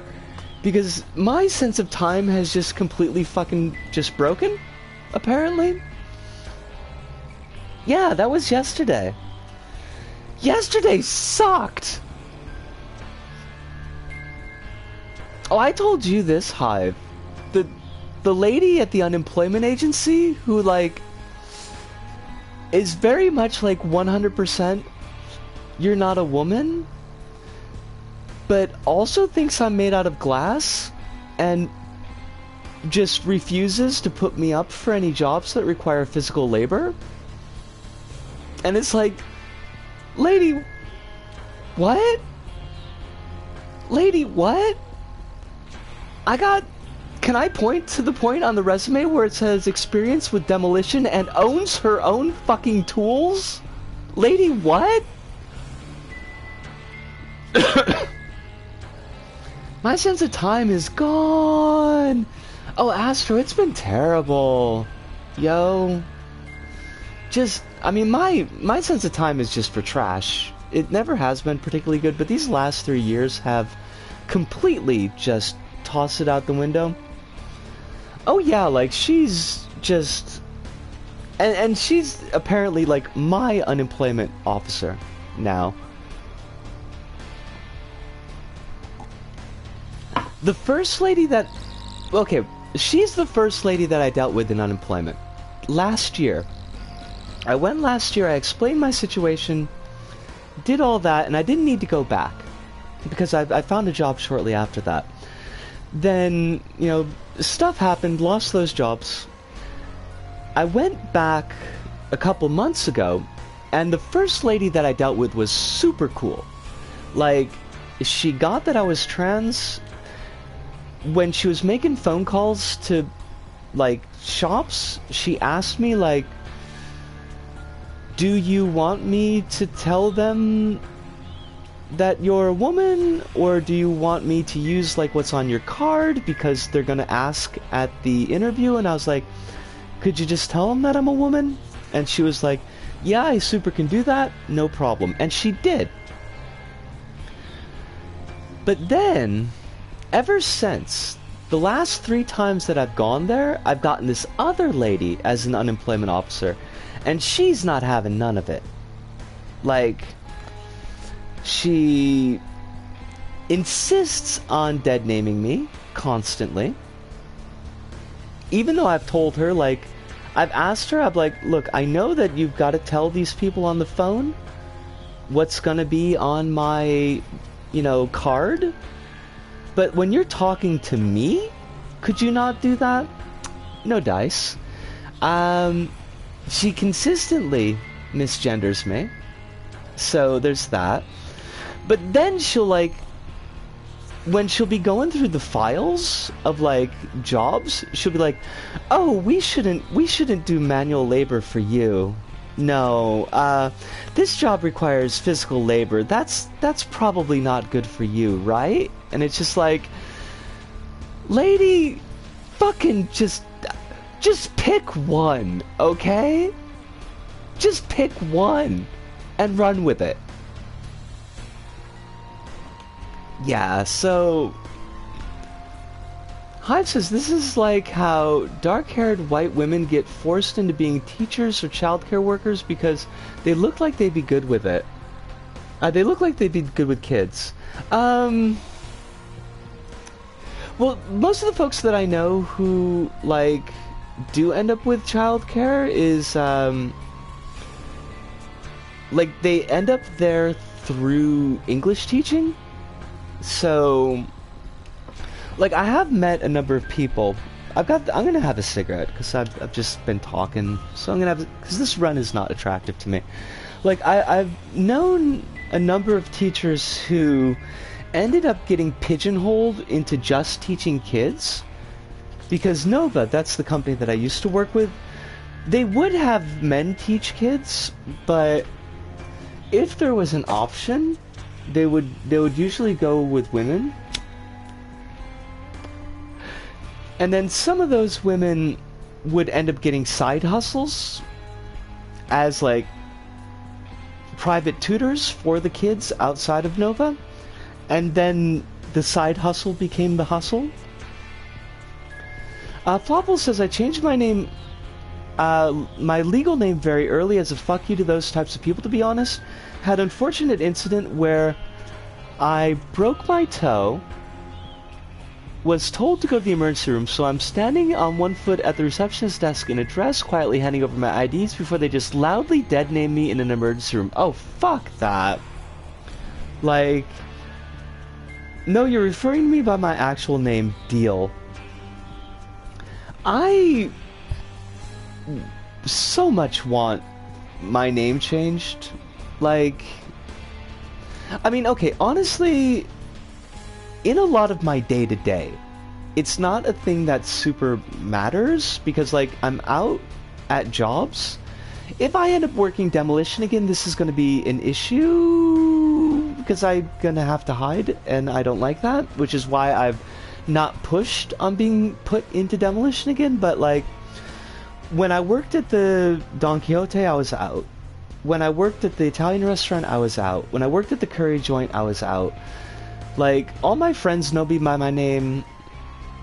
The places I've worked have used my name. So mostly it's like dealing with official shit where it comes up and bothers me. But, like, I really do want to get that stuff sorted. But the problem is, like, to get my...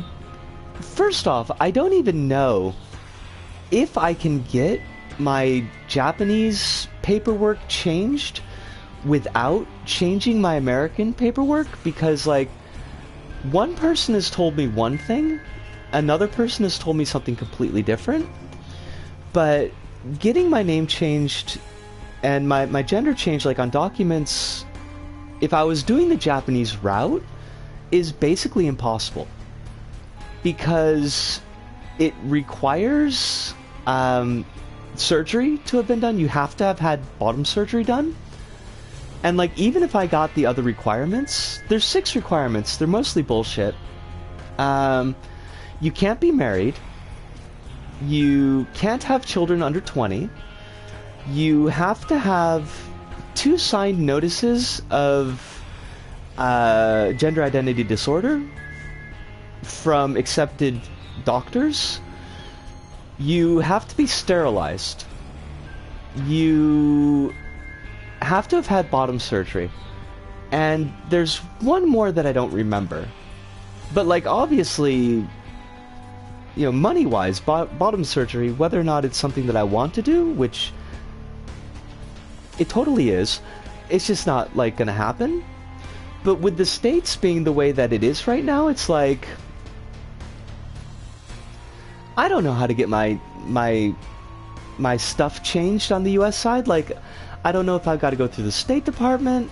I don't know if I've got to go through, like, a state. And I don't know if that would be Virginia, because that's where I was born, even though I only lived there for, like, 6 months. Or if that would be New York, because I spent the most time there. And technically it's my legal address. Or if it would be South Carolina, because that's where my folks are, and that's will become my legal address. It's all just, like, a whole thing. And I haven't looked at chat at all because I've just been bitching, and I apologize for that. I'm sure that you've all, like, said things. I noticed that chat was moving, but I can't talk and read chat at the same time. It is a flaw in my meat. Flopple says you need bottom surgery to have gender markers changed in my state.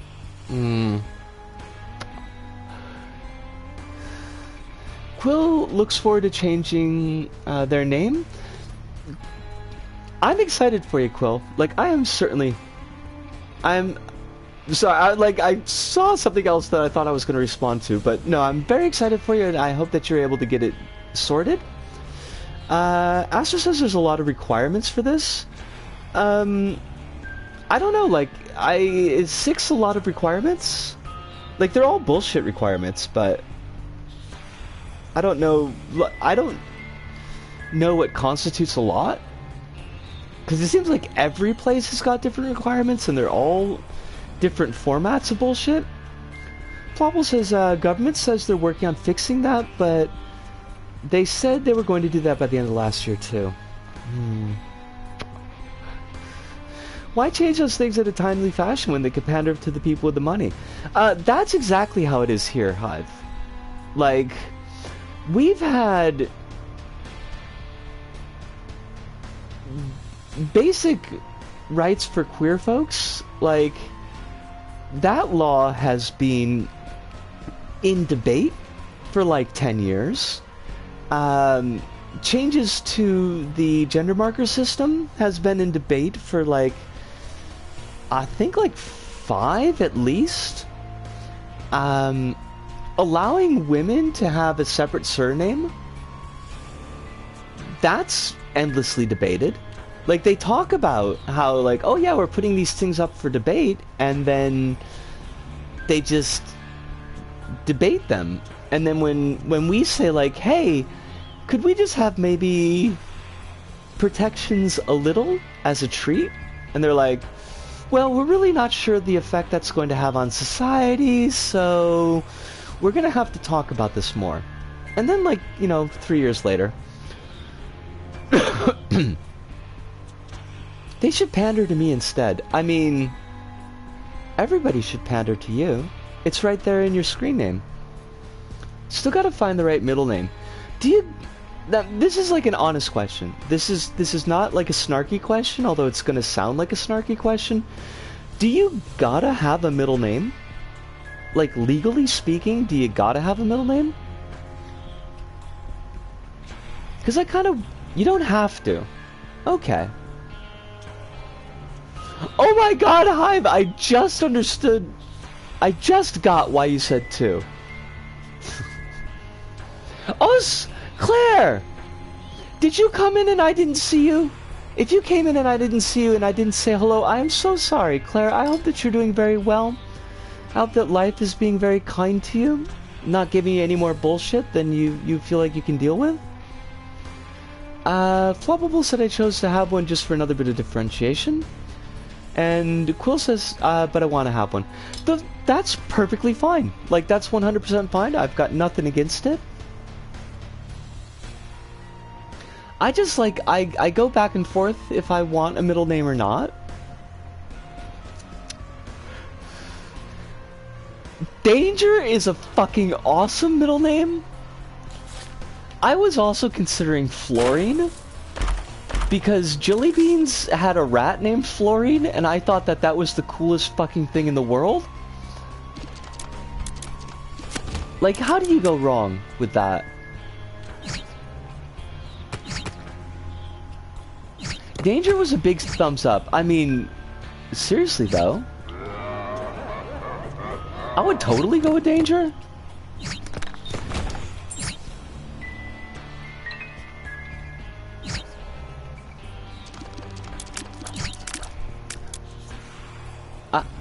Oh, okay, that's what I'm doing wrong. I couldn't figure out why I couldn't get out of that silly-ass room. My god. Why did I just use the devil card? My friends in Japan basically were like, and they're in their 30s, one in her 40s, and she was like, basically take the most conservative American politicians, make them 30 years older, and pretend it's 30 years ago, and that's Japanese politics. Yes. That's... yes. And I hate it. And the way that demographics work out in Japan, this is something that I had pointed out, to me, with this election, because, like, the LDP won again, and that's bullshit, and somebody was, like, was kind of bitching, like, why don't the young kids go out and vote? Like, why aren't they involved? And for one thing, we are actually seeing larger numbers of young people getting out and voting, and a lot of them are actually supportive of the LDP, so that kind of sucks. But things are so demographically screwed here that even if every voting age young person went out and voted, they would still be outvoted by people over 60, like 3-1. They recently made daycare a thing. Yeah.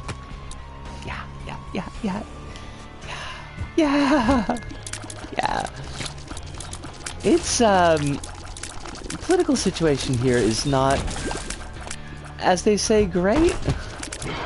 It is not fantastic. As far as I know, there isn't even a lot of people to vote for. It's, like, okay, it depends on your district. There are a lot of places where seats are run for unopposed. Like, there really isn't anybody to vote for. But, like, in Tokyo and Osaka, you get, like, all these weird-ass parties that come out of the woodwork and just kind of screw everything up. Because they basically take votes away from everybody but the LDP. And sometimes they're even worse than the LDP. Like, there was that joke party, the anti-NHK party, and their big party platform that they got known for was that they wanted to dismantle NHK. And a lot of people don't really like NHK that much, and nobody likes paying for it. So they actually managed to get a couple seats in the Diet. Well, okay, so the thing is that, like, the anti-NHK party is actually super racist. Like, super duper racist. So that's not great. As the kids say, that's not great. Now, they don't really have a lot of political power because they've only got like a couple of seats, but just the fact that they do have seats is not fantastic. Is having a name that is like... Wait, hold on a second. I gotta pull this apart. Give me a sec. Is having a name that is like of, and then name of you two parents, a thing outside of Latin countries? Do you mean like where extra names kind of get piled on to the family name type of deal? So you end up with super long family names, Alice? I'm sorry, I'm not parsing the sentence really well. And that might just be my brain meats. I don't want you to think it's your fault. Did we buy anything? We have our racist conservative party, and then even more racist minor party that partly exists to make the racist conservative party look marginally better in comparison. Or that was seemingly the idea, but they're pretty much one and the same, so yeah. Lovely. Like, my name is Alice, and then it's of... name of my two parents. Okay, I don't think...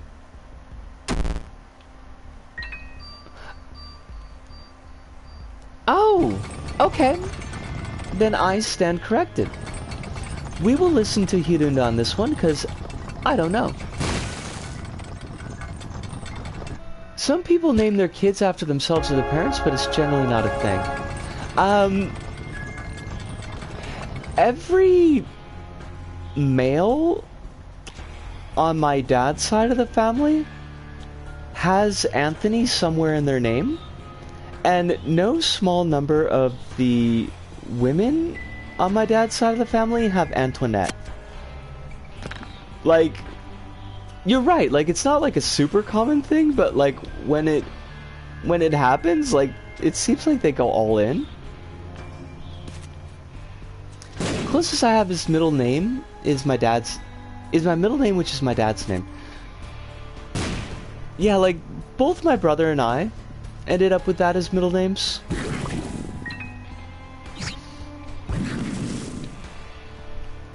And I don't, like, want to change it to Antoinette, because as much as I love my grandma, I think Antoinette's kind of a bullshit name. I apologize to anybody with the name Antoinette. That's, you know, if that's your name, then I'm not gonna get on your case about it. But like, just for me personally, I'm not an Antoinette. I couldn't do it. Astro says, I mean, I've seen it a few times, but it's not something that happens here in the U.S. often anymore. Yeah, I think I can't think of like any juniors either. Although I know that used to be a thing.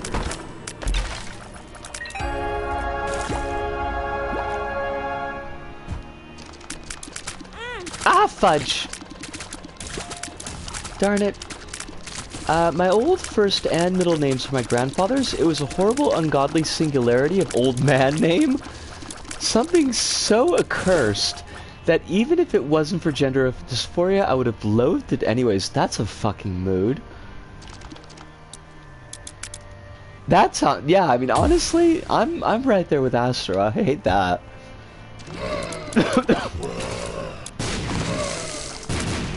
Funny though, my current names are quite old names too, but I make it fucking cute. It's all how you wear it. You know, like somebody who walks around with like, they're rocking like the 1950s dress, and you're like, damn, that looks fucking gorgeous. And it's because they're wearing it right. I aspire to that, but I don't really rock a 1950s dress, just more of like a 50 yen dress. And I take what I can fucking get. Name things get weird here because they're like a status thing. Well, if you're like an academic person, or well respected in your city or community. Doctors also. Quill says my name came in part from a weapon from a game, so don't feel too bad. I don't feel bad at all about my name. I love my name. It is goofy as fuck, and it has so many layers of synchronicity in it that I just like, basically I had to end up with it. So, nope, I'm good with it. He's self-destructive. When I was teaching, and I was an art teacher at 700-ish kids in the South, I still didn't see it very often. Shut up, man. Oh. Shut up. You just keep pushing me like this. Maybe our generation was like, we're done with this. We'll be fine without It's you. funny how like certain Abandon us like names abandon do yourself. seem to be kind of generational. Like, my dead name, there were like 5 or 6 other kids in my class who had it. To the point that until I got to about university, nobody used my dead name to refer to me. It was always my family name, because otherwise, if you just shouted out my dead name in class or like in a group of people, you'd have like a dozen people put their hands up. But I don't like really. When I was teaching at Nova, and I was teaching like a lot of kids who were about, or I was teaching with a lot of kids who were about like 10 or 15 years younger than me, just, you know, because I'm old. And I hardly ever saw anybody with my dead name, so I think the late 70s, early 80s kids just kind of burnt that one right the fuck out.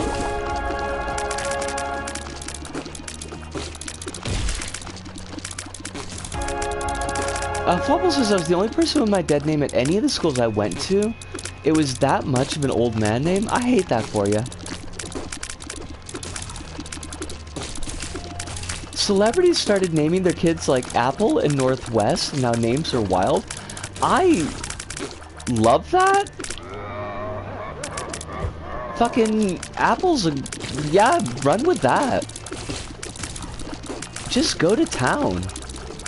That is totally a go to town kind of name.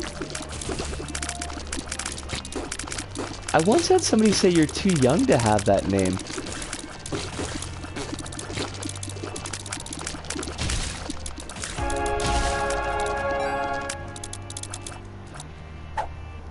There's like a part of me that wants to ask it was like Democritus or something.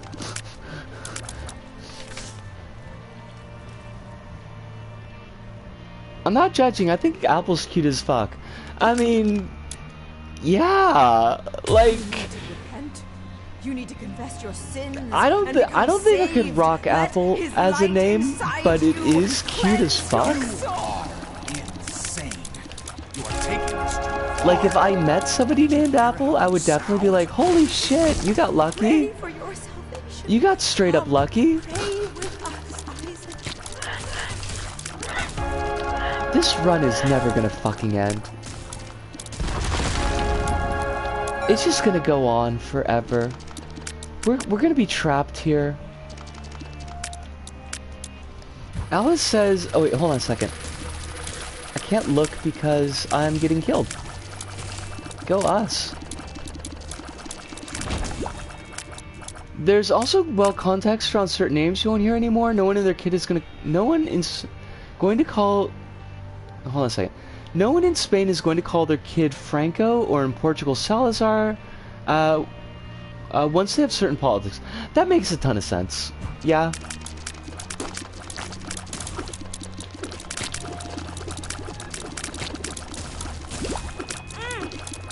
Even if, like, Donald wasn't an old-fashioned fucking name, I don't think that we're gonna see too many kids named Donald for a while.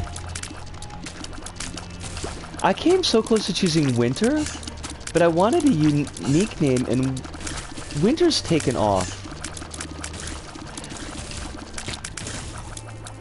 Do I know any Winters? I probably do. No respect for Donald Duck. No respect for Donald Duck. Military fucker that he is.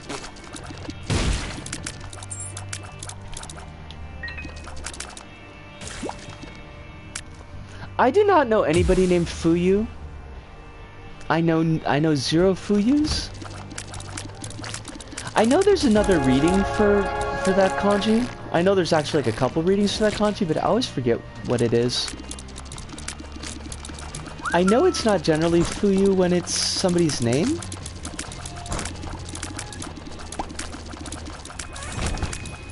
I met a Winter in the wild a couple months back. It's not Yuki. No, Yuki's, I'm just gonna put Yuki into chat because me trying to describe it would just be silly as hell. That one's Yuki. I know literally 3 Yukis. There are like a bunch of different Yukis depending on how it's written. And there's Yuki and there's Yuki. So I think Yuki with the lengthened U is more common with guys, and it's usually written with 2 kanji. A friend of mine changed their name to Moon.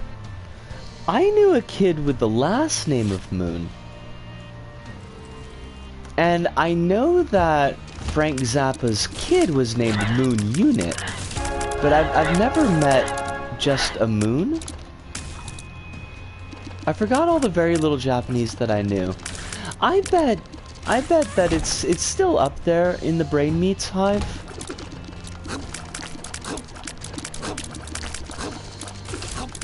Little one is watching with me. For some reason he likes this game. Hello, little one.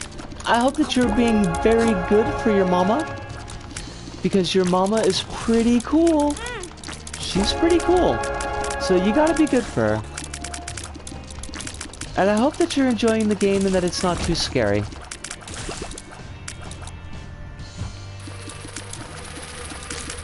Japanese is like there's only so many syllables. It's a thing, yeah. It's definitely an issue.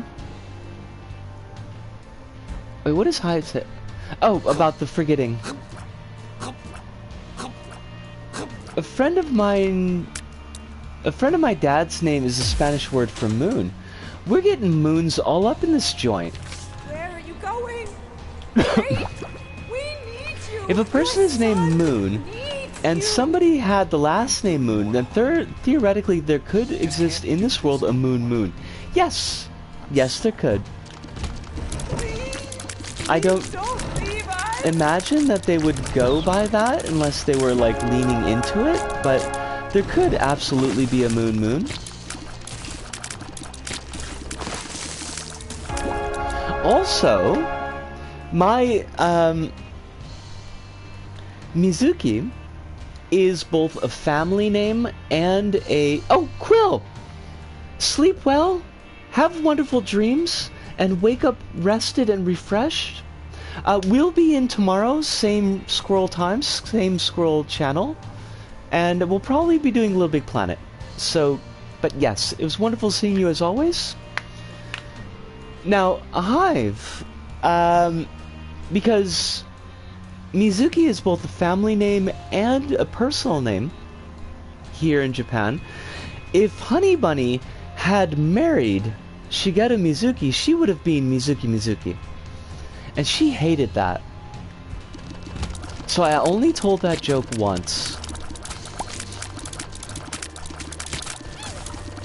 Oh, Hive, are you also sleeping? Sleep, Hive.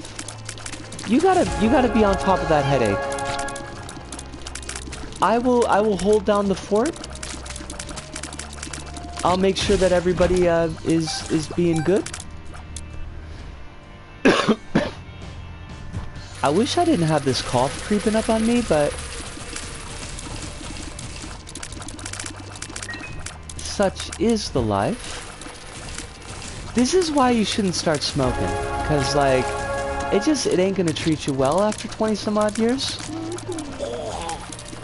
The most interesting names I heard, says Alice, when my dad told me is that the local soccer team used to have 3 players, one named, oh, hold on a second, one named Little Saw, the other Big Saw, nicknamed the Saw Brothers, but they were not actually brothers. Little Saw is a pretty cool name.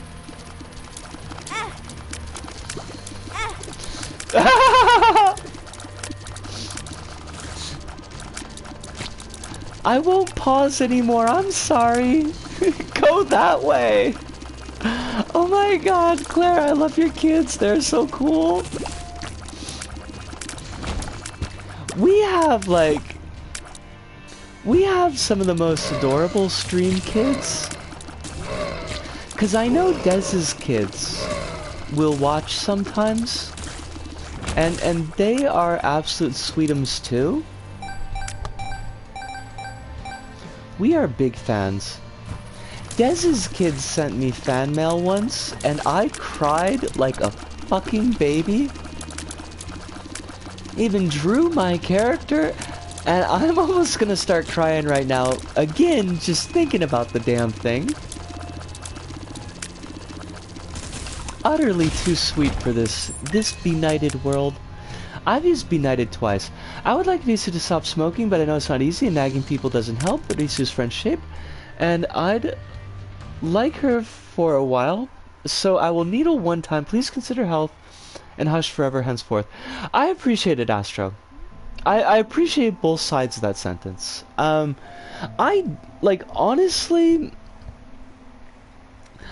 I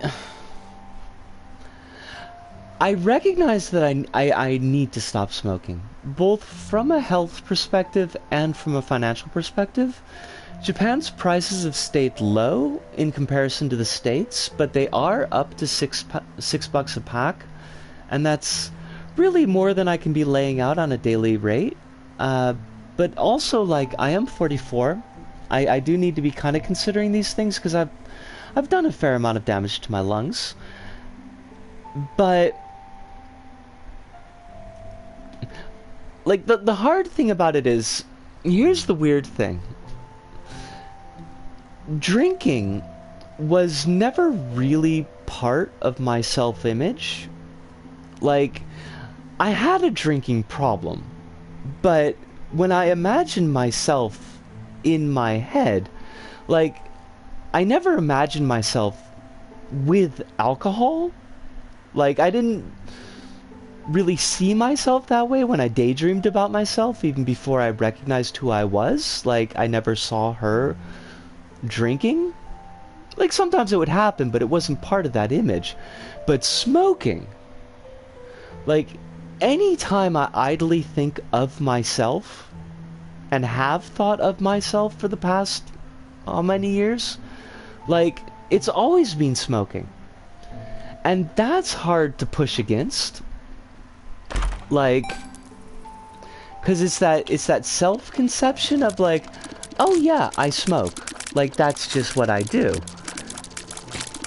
And I know that's bullshit. And I know that I can change how I see myself.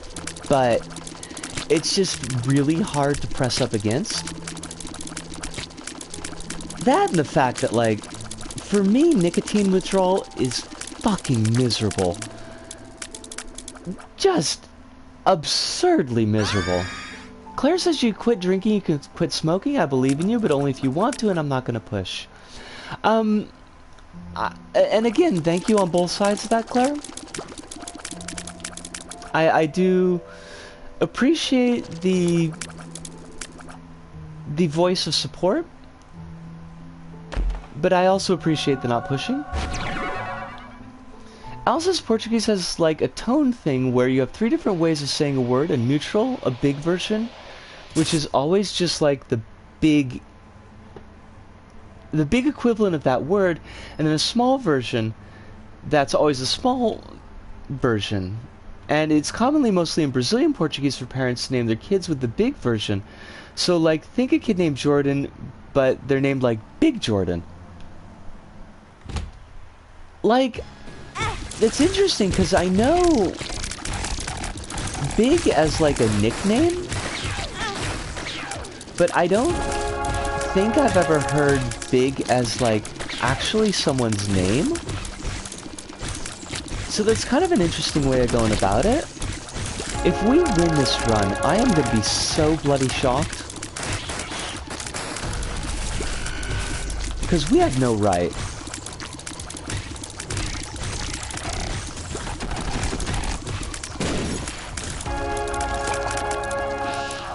This run is so trashy.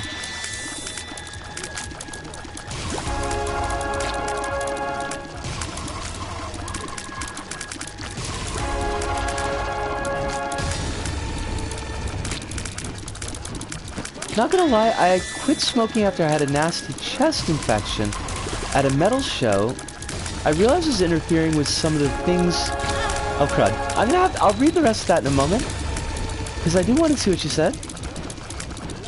But if I take my eyes off this boss, it's gonna kick my butt. I gotta get you in like the storm cloud of tears. There we go. It was interfering with some of the things that I loved. I found mosh pits to be my safe space for a while, and smoking was depriving me of that. But that took a big realization for me. I really found solace in the pit to make me do that. Like, the weird thing was, one time, Floppable, and I think this was like maybe...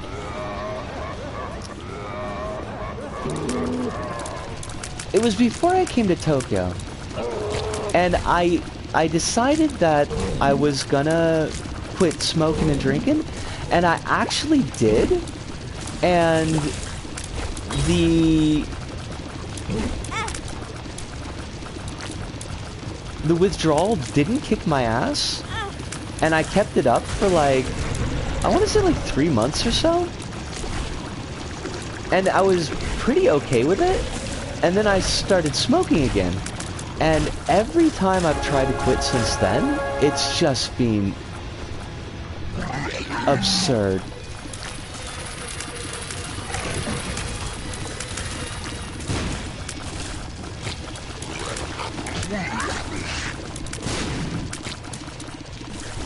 I know I'll like eventually break down and do it. It's just like, This is gonna sound like just so baby, but like, honestly, I don't wanna. Like, I know I should, and I kinda wanna, but like, I don't wanna.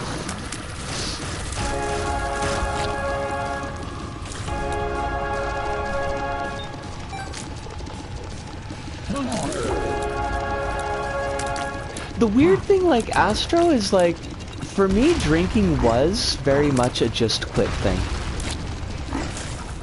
Like, my problem with drinking was never really sticking with stopping. It was controlling when I was drinking. Because basically it was an on-off switch. Either I didn't drink at all, or I drank way too fucking much all the time. But like, when I quit drinking, I didn't have DTs,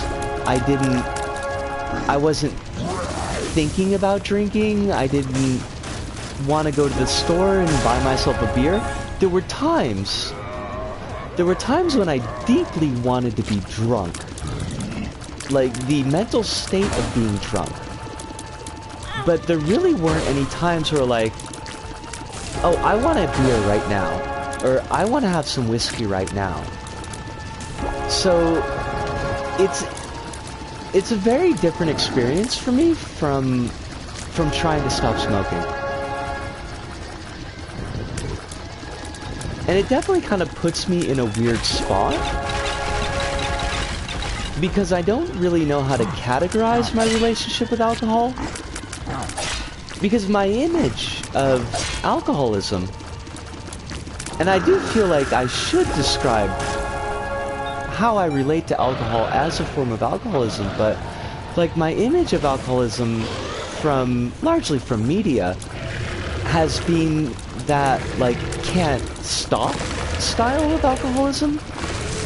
So it feels weird for me to say like I'm an alcoholic, but I kind of really do think that I am. Oh fudge, we are way too close. Mega Satan, I need to be far away from you. Or the Beast, or whatever the fuck you're calling yourself today.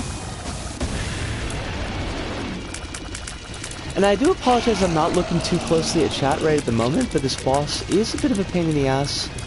And I could accidentally get myself killed by eating up all my HP. Making blood babies. So let me just kind of focus here and I'll do the scroll up.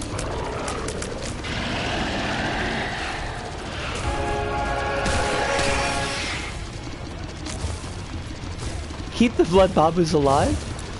I'm gonna do my best here. I would dearly like to get this unlocked with this character, cause she's kind of a pain in the butt. Tainted Eve can be a lot of fun. Like, I've had some really fun runs with Tainted Eve, but she can also be just a giant pile of bullshit. She's very dependent on what kind of items you pick up. And this run has not been a strong run. Like, there's no reason we should have gotten to this stage in it. But now that we're here, I just want it done.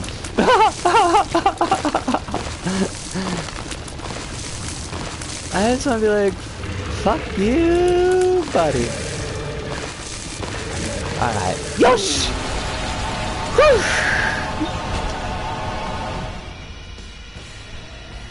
Then suddenly, the sky above cracked. And we got Heartbreak. Heartbreak was our unlock. Yatta! We are Yatta. What do I got? Let me do a quick scroll up and I'll think about whether or not we do another run. Cause like, I'm not super tired, but we are getting close to 3 hours. But what did I miss?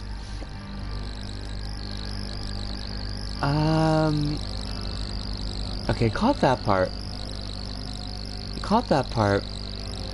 Astra says, people do act like addictions are just quit, but as someone who has taken meds for any amount of time, withdrawal's a bitch. Yeah. Flopple said, one thing for me is that I became very hypersensitive to the smell of cigarette smoke. It actively makes me sick to be around now. That's helped me a lot, but it's not easy. Like, that, I could see how that would definitely help nudge the needle. Like, if you just feel like you physically can't be around it. Floppable was drinking was a just quit thing. Because I started saving my money. I started saving my money so I could afford some early transition expenses, since I didn't know how much it would require to start. I mean, that's a mood. That's where my money would be going. It kind of, I mean, it doesn't kind of suck, it really sucks. When I first figured my shit out and came out, because those were basically within a couple days of each other, I didn't let too much moss grow under my feet. I was unfortunately living at an apartment that was just simply too much for me to pay for, and even if I hadn't been drinking, like, I was drinking efficiently at that time. By what I mean is that I would buy a bottle of whiskey in the morning and basically finish it within the day,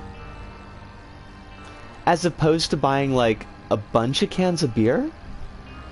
So I was quote unquote saving money, but I was still spending far too much. But I think realistically, considering what I was paying on that apartment for the income that I had at that time, I probably wouldn't have been able to save much of anything at all, even if I had cut drinking at that point.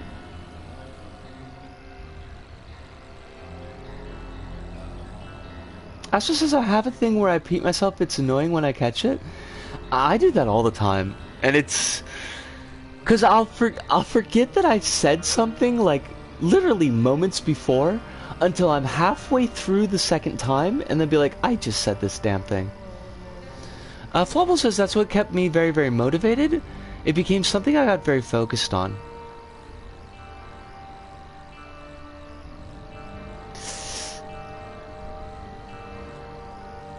I'm not gonna envy, because we've all got different strengths. And envy's ugly, and I don't like it. But I might be a little envy. A little envy. I'll get there. I'll get there. I am... Shoot. You know what? I think I'm going to do one more run. And I think we're going to do a greed mode run, because that's more likely to be a little bit on the shorter side. But I do want to get, like, a stretch in before I do that. So I'm going to take a bio break right now. Do the stretching and get myself hydrated, because I haven't. I would recommend all you to grab yourself a glass of water if you haven't done it recently, and I will be back in just about, it'll be like 5 minutes.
Alright, I am back. We're gonna do, we'll do Samson Greedier. Samson's kind of fun. We haven't beat Greedier with him yet. I think this is like the 4th time I've tried to finish a stream with Samson Greedier mode. And I keep on getting killed, like, first thing, so hopefully that won't happen this time. I did hear a heart drop. God bless it. If you're gonna give me enemies, could you at least give me greed so I could maybe get a Steam sale? That would have been cool, game. Why do you have to be not cool, game? Feed you once? Fine. Game's gonna be that way. That's fine. I'll just be over here shaking my head.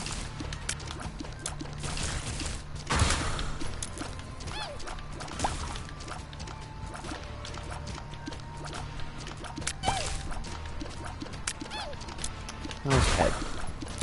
I've like completely lost my train of thought. Oh my god. This is what happens. The third hour is usually the like the sign that I should probably sleep. But I think I might actually go out and get chocolate because I'm feeling like terribly snacky. And I would like the snackiness, the deliciosity of chocolate, and possibly ice cream. Luckily, there's like a 100 yen shop that's pretty close to me, so snackies are really cheap. Get a box of cookies for like 100 yen. That's hard to argue with. Oh, you bugger. You should have been dead. Why are you still alive? Completely rude and uncalled for. The 100 yen store slaps. There's a 100 yen loss in here, which means they've actually got, like, food. Like, vegetables and shit. I don't avail myself of the vegetables nearly as much as I ought to, but they are there. And I feel like that's going to be an important thing. Mostly I just been eating, like, dal. Not even like real dal, just like basically sorta dal.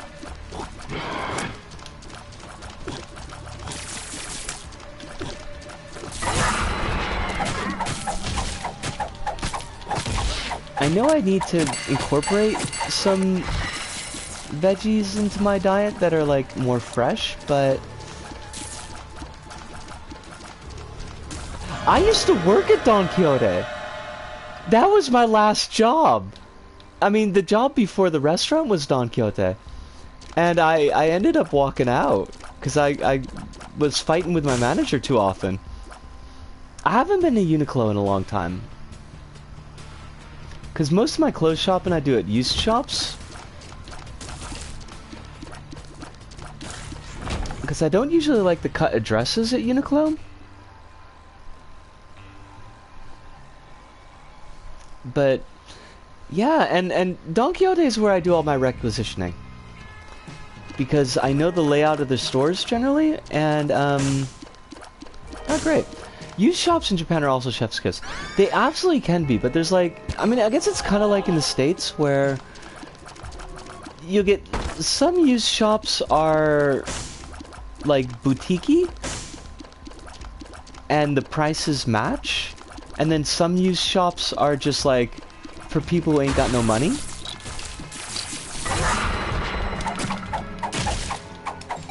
And I'm definitely in the people ain't got no money side of things. But like I found some fabulous dresses at the used shops. And honestly, I owe it all to Honey Bunny because I didn't think that I would be able to wear a dress. I didn't know that they would work for me. I was very self-conscious about it. And we were out one day and she was just like, "No, you have to buy this dress. It would look very nice on you." And I don't know if it looked very nice on me, but I felt very nice in it. And that was special. So like, yeah, guess we're just gonna go with dresses. I didn't expect that to happen, but it was nice.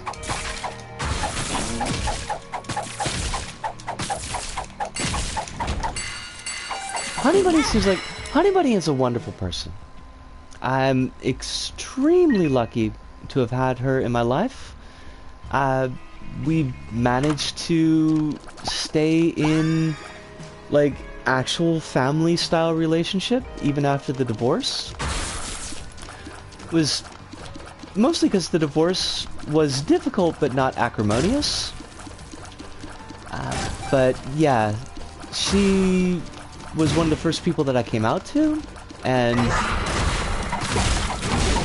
was a little bit confused about it at first, but she picked things up real quick. Has been a huge supporter throughout. And I'm just like, yeah, I lucked out. No questions.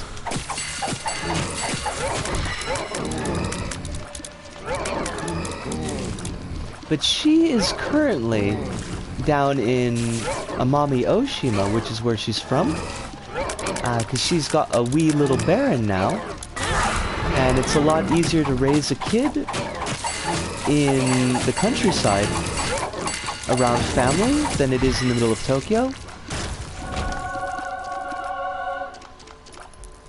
Which is sad, because one of the reasons I moved to Tokyo, she wasn't expecting to move down to Amami Oshima as soon as she was. She was going to wait until her kid was school-aged.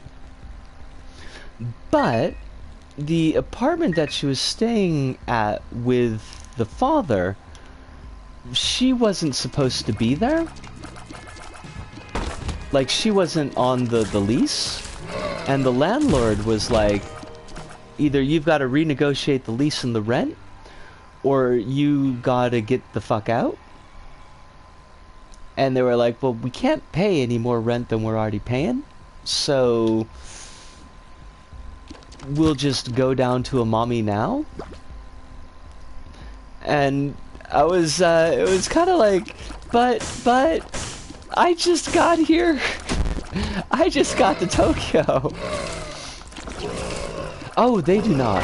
They are not fans.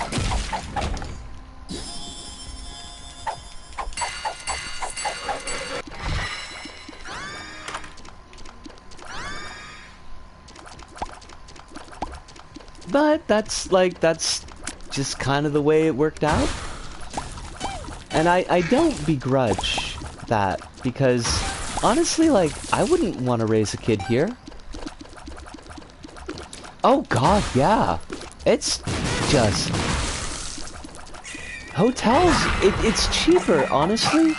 Like, if you're just doing a night, a lot of times, it's not, like, strictly cheaper, but it's better value just to go to a love hotel. If you've got two people, like, even if you're not gonna be doing any loving. Because for the two-person price per room, you're gonna end up getting something that's like way nicer in a love hotel than you would in a regular hotel.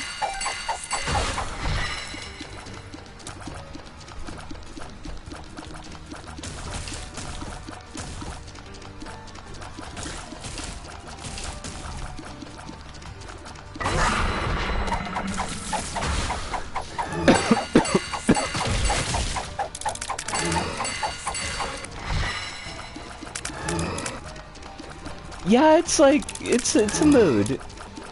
The love hotels are definitely a mood. There were a couple of, like, I stayed in the love hotel in Ikebukuro. Ikebukuro is, like, is so skeevy. I mean, I'm sure they've got, like, some nice ones there, too. Because it very much depends on, like, what one you stay at, but... Because we've stayed at love hotels that... Or we had stayed at love hotels that were kind of crappy. But if you find, like, a nice one, they are slick. Ikebukuro is very sus. It's... like...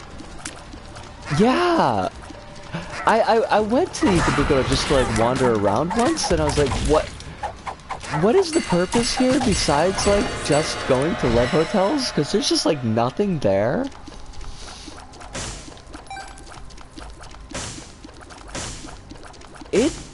I like it, kinda, because I'm a scumdog, and Ikebukuro is, like, very scumdog, but... yeah...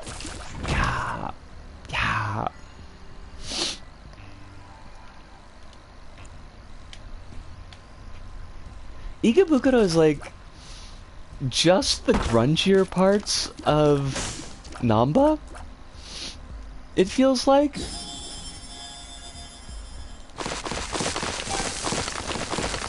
Ooh, that speed down was not good.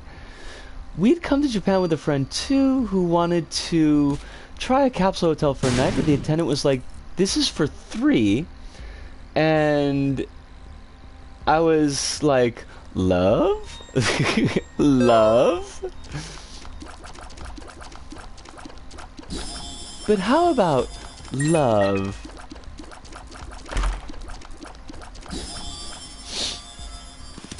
Oh, we got cut off.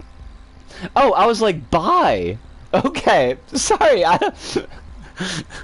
The way that it got cut off, because I think I mentioned this before, but one of the downsides for some reason with the like the pronouns app or whatever you call it, the add-on, is that sometimes it makes the lines cut off kind of weird if they're close to the bottom of the chat. I was like, bye is very much different than I was like, love.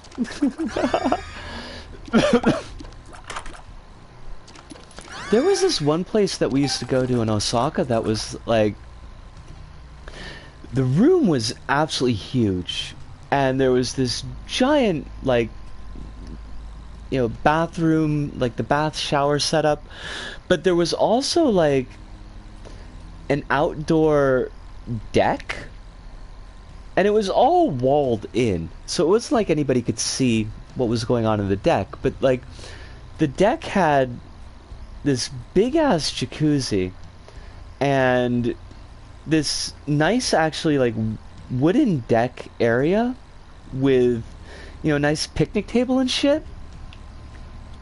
And like every now and then on a special occasion, because it was a little bit on the pricey side, but we'd go there just like for a birthday or something, and it was so nice, like just unbelievably nice. Okay, Disco, like, you've actually kind of built up a decent run, so maybe don't throw it away. That would be cool. Oh, we're not getting away from any of these fucking things.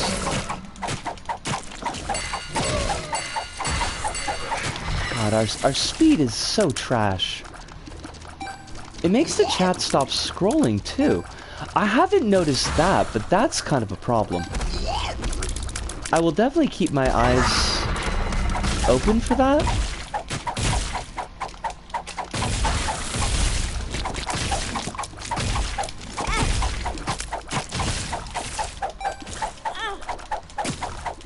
Because I'd rather not miss anything that's being said.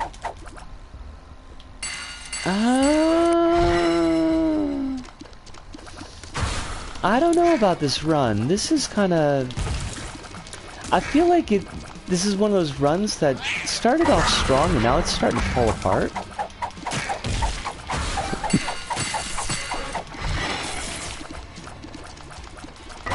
I don't think it's not winnable, but I do think it's going to be a bit tough. Now, do we want the tiers up? Not on my screen, on the screen, but on my side. Maybe it's a Firefox thing. Oh! I mean, I do use Firefox, but...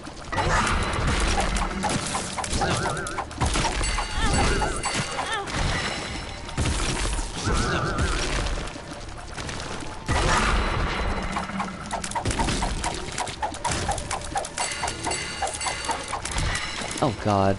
Just the... I can't dodge like that, game. It's too much. The engines can't take it. Huh. Flying plus spectral tears.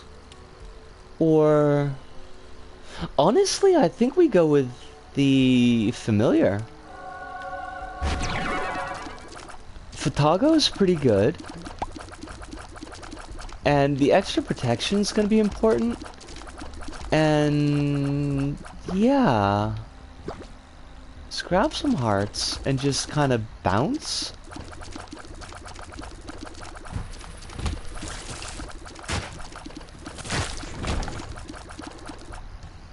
I think we can do this run. It might end up being a bit of a struggle, but to be honest, I don't have any idea what's going on in the game, but I'm rooting for you. Thank you. I'll take the rooting. However, whatever way it comes, I'll take it. Basically, the mode that we're in now is kind of like it's kind of like a kind of sort of boss rush, where you get waves of enemies that you have to deal with. And you've got a little bit more limited resource than you do in the basic version. It can be a bit of a pain in the ass, but it does need to be done for the unlock, so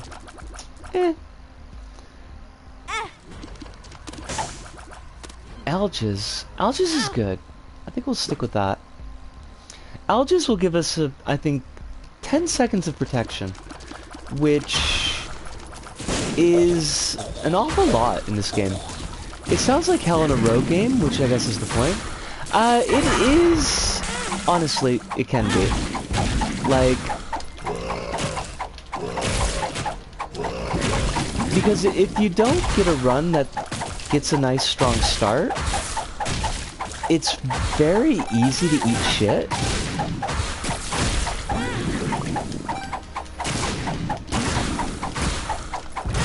And I don't usually do this mode too often, but I need it for the unlocks because I haven't picked them up yet.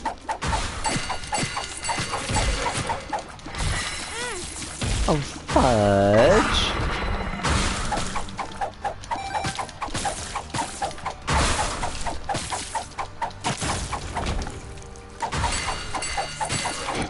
Oh god. So these lovely dudes here will split into two, and when they get angry enough, they'll start chasing you, and after the end of their chase, they will shoot those beams, and it's kind of a pain in the butt. Kinda hate it, to be honest. Now, the character that we're using here, you'll notice, like, every now and then, they'll start swinging a, I did do it. I'm quite pleased with that. He'll start swinging that club around. So, basically, there's a hidden rage meter with this character. Whenever you do damage or take damage, the meter will go up a little bit. And once it crests over, you get this, wild mode, where your rate of fire and damage jump up, but you only have a melee attack, so you kind of got to get up in everything's face. But usually, like, by the time that's an issue, you're doing enough damage that you're going to end up killing everything anyways, so the lack of range isn't too big of a problem. Ooh, liver. I would like that. Anything that gives us HP. It's one problem with this mode is that, like, the way that you deal with HP, I feel like, is very different than base mode. Where in base mode, you can leverage your HP pretty severely and still come out ahead by the end of the game. But in this mode, it's like, HP can be so hard to come by that you really need to be careful about how you're spending it and where you're taking damage.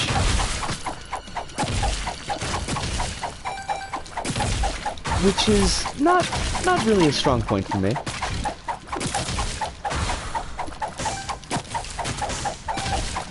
But I'm fairly certain we're past the crest. It can be. It does depend a little bit on, like, what characters you're using.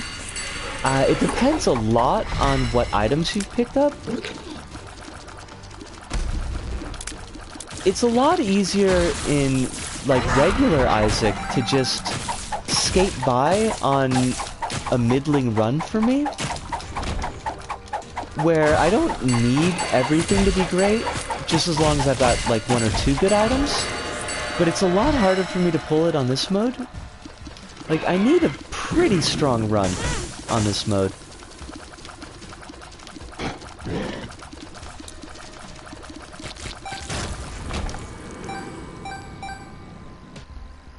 But this is the...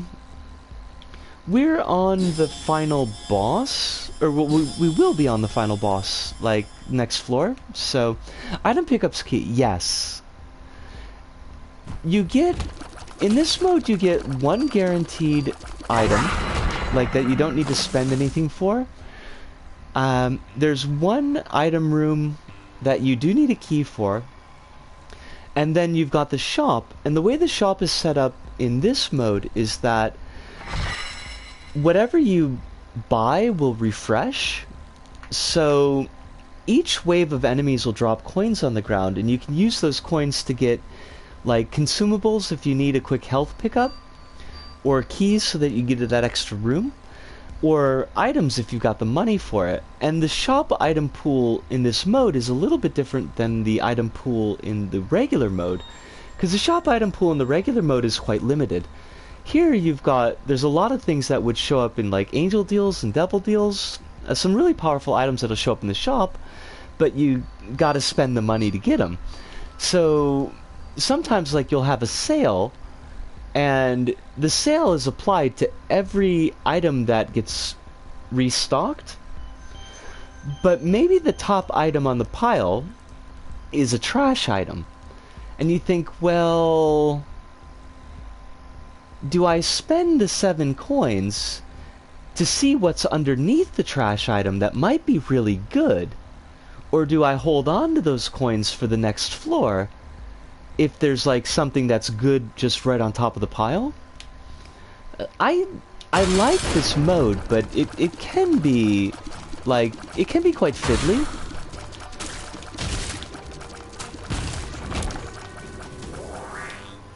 And while in the normal mode, like, enemies will drop consumables, in this mode nothing drops consumables unless you've got like a trinket that causes that to happen. Like, some trinkets will give you bombs if you pick up coins, and since coins are the only consumable that drops, those are really useful trinkets.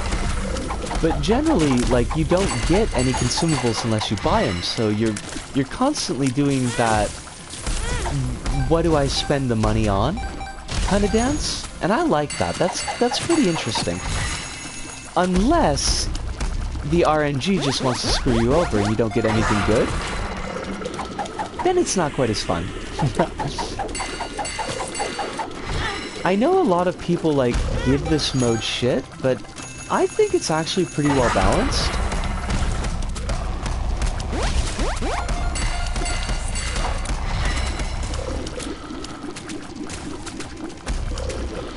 RNG, yo.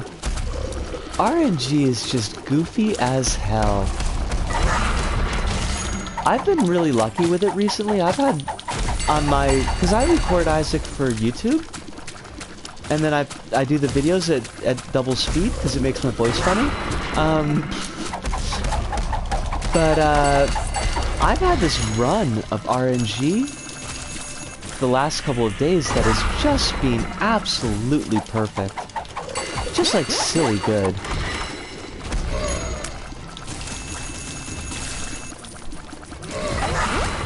There's one item that's pretty much considered to be one of the strongest items in the game, and I've been picking it up on successive runs, and it's just kind of absurd. The item makes you spit out babies, and the babies attack enemies. I love it, but it actually is like, not just for goofiness sake, like, it's a really strong item. And it's one of those items that you can do an entire run based around it. So to have it show up like 3 out of 4 runs, that's wacky. That's very wacky. I've been blessed. I'll take it. I'll take whatever blessings I can get.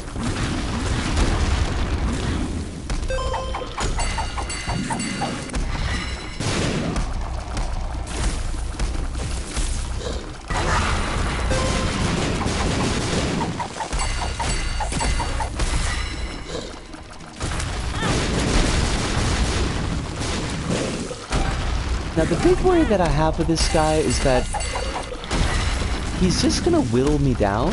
He's actually got like a really easy pattern, but the pattern requires range. Now I could just be very patient, and if I'm in the no range mode, just not attack. But I'm not a very patient person. And I think that lack of patience is just going to add up to a lot of damage over time.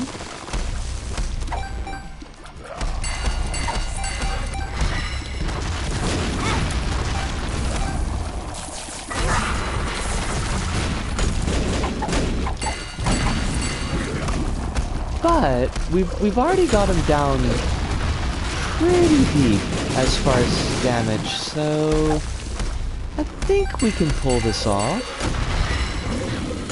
Unless we, like, really flub it here at the last moment. I'm gonna do my best.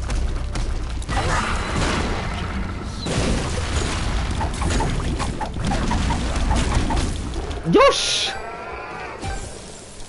Whew! Got our unlock. Gonna leave the greed machine at 666 because I don't need to donate to it anymore. And I think this is one of the first streams in a long time where every run has been a win. I think we had is it Blue Baby? Who did we do after Blue Baby? We did Blue Baby, we did Isaac, we did Eve, and Samson. 4 wins in a row? Sentences where I have like a W word and an R word really close together. Apparently I can no longer say those. Like, I mix them up all the time, and I'm like half terrified. I mean, not terrified, but like, I do worry that somebody's gonna be thinking like I'm trying to do like a shitty joke, like making fun of somebody's accent, but it's like, honestly, my brain meats have just decided that W's and R's just get switched from now on. And I hate it. I hate it so much. But, yeah. This was a nice run. This was a nice stream. Good and busy in the chat. Brain meats stop. I mean, for real. Absolutely for real. I've picked up some weird glitches in my speaking, and I don't know, like, they're not affectations. They're not things like I ever tried to do, but I've noticed them more over time, and it's like, I really, really don't want my tongue to be doing this because I'm afraid somebody's going to get the wrong impression. So if you notice, like, I slow down sometimes when I'm making sentences, it's because I'm afraid I'm going to start mixing up letters. But this was lovely. At a nice busy chat, we got to chew on some topics that were just goofy. But we did get to chew on a couple of things that were a little bit more serious, and I think we handled them with the usual aplomb that we do, which is one reason why I love the folks that have kind of come together to make up this community, because I don't really need to worry when we get into heavier topics that, like, it's going to get weird. That takes a lot of pressure off of me. Thank you so much, Astro. Thank you so much. I really, really do appreciate that. I'm glad that you're finding this a space that's enjoyable to be in. and I hope that we can continue to be that space for you. They're so sweet. It's been a slow but consistent process since 2019, which is when I started streaming as myself, if that makes sense. But picked up folks here and there in dribs and drabs, and I'm glad that pretty much everybody, people that I can say that I can trust. It's 'cause of all of y'all.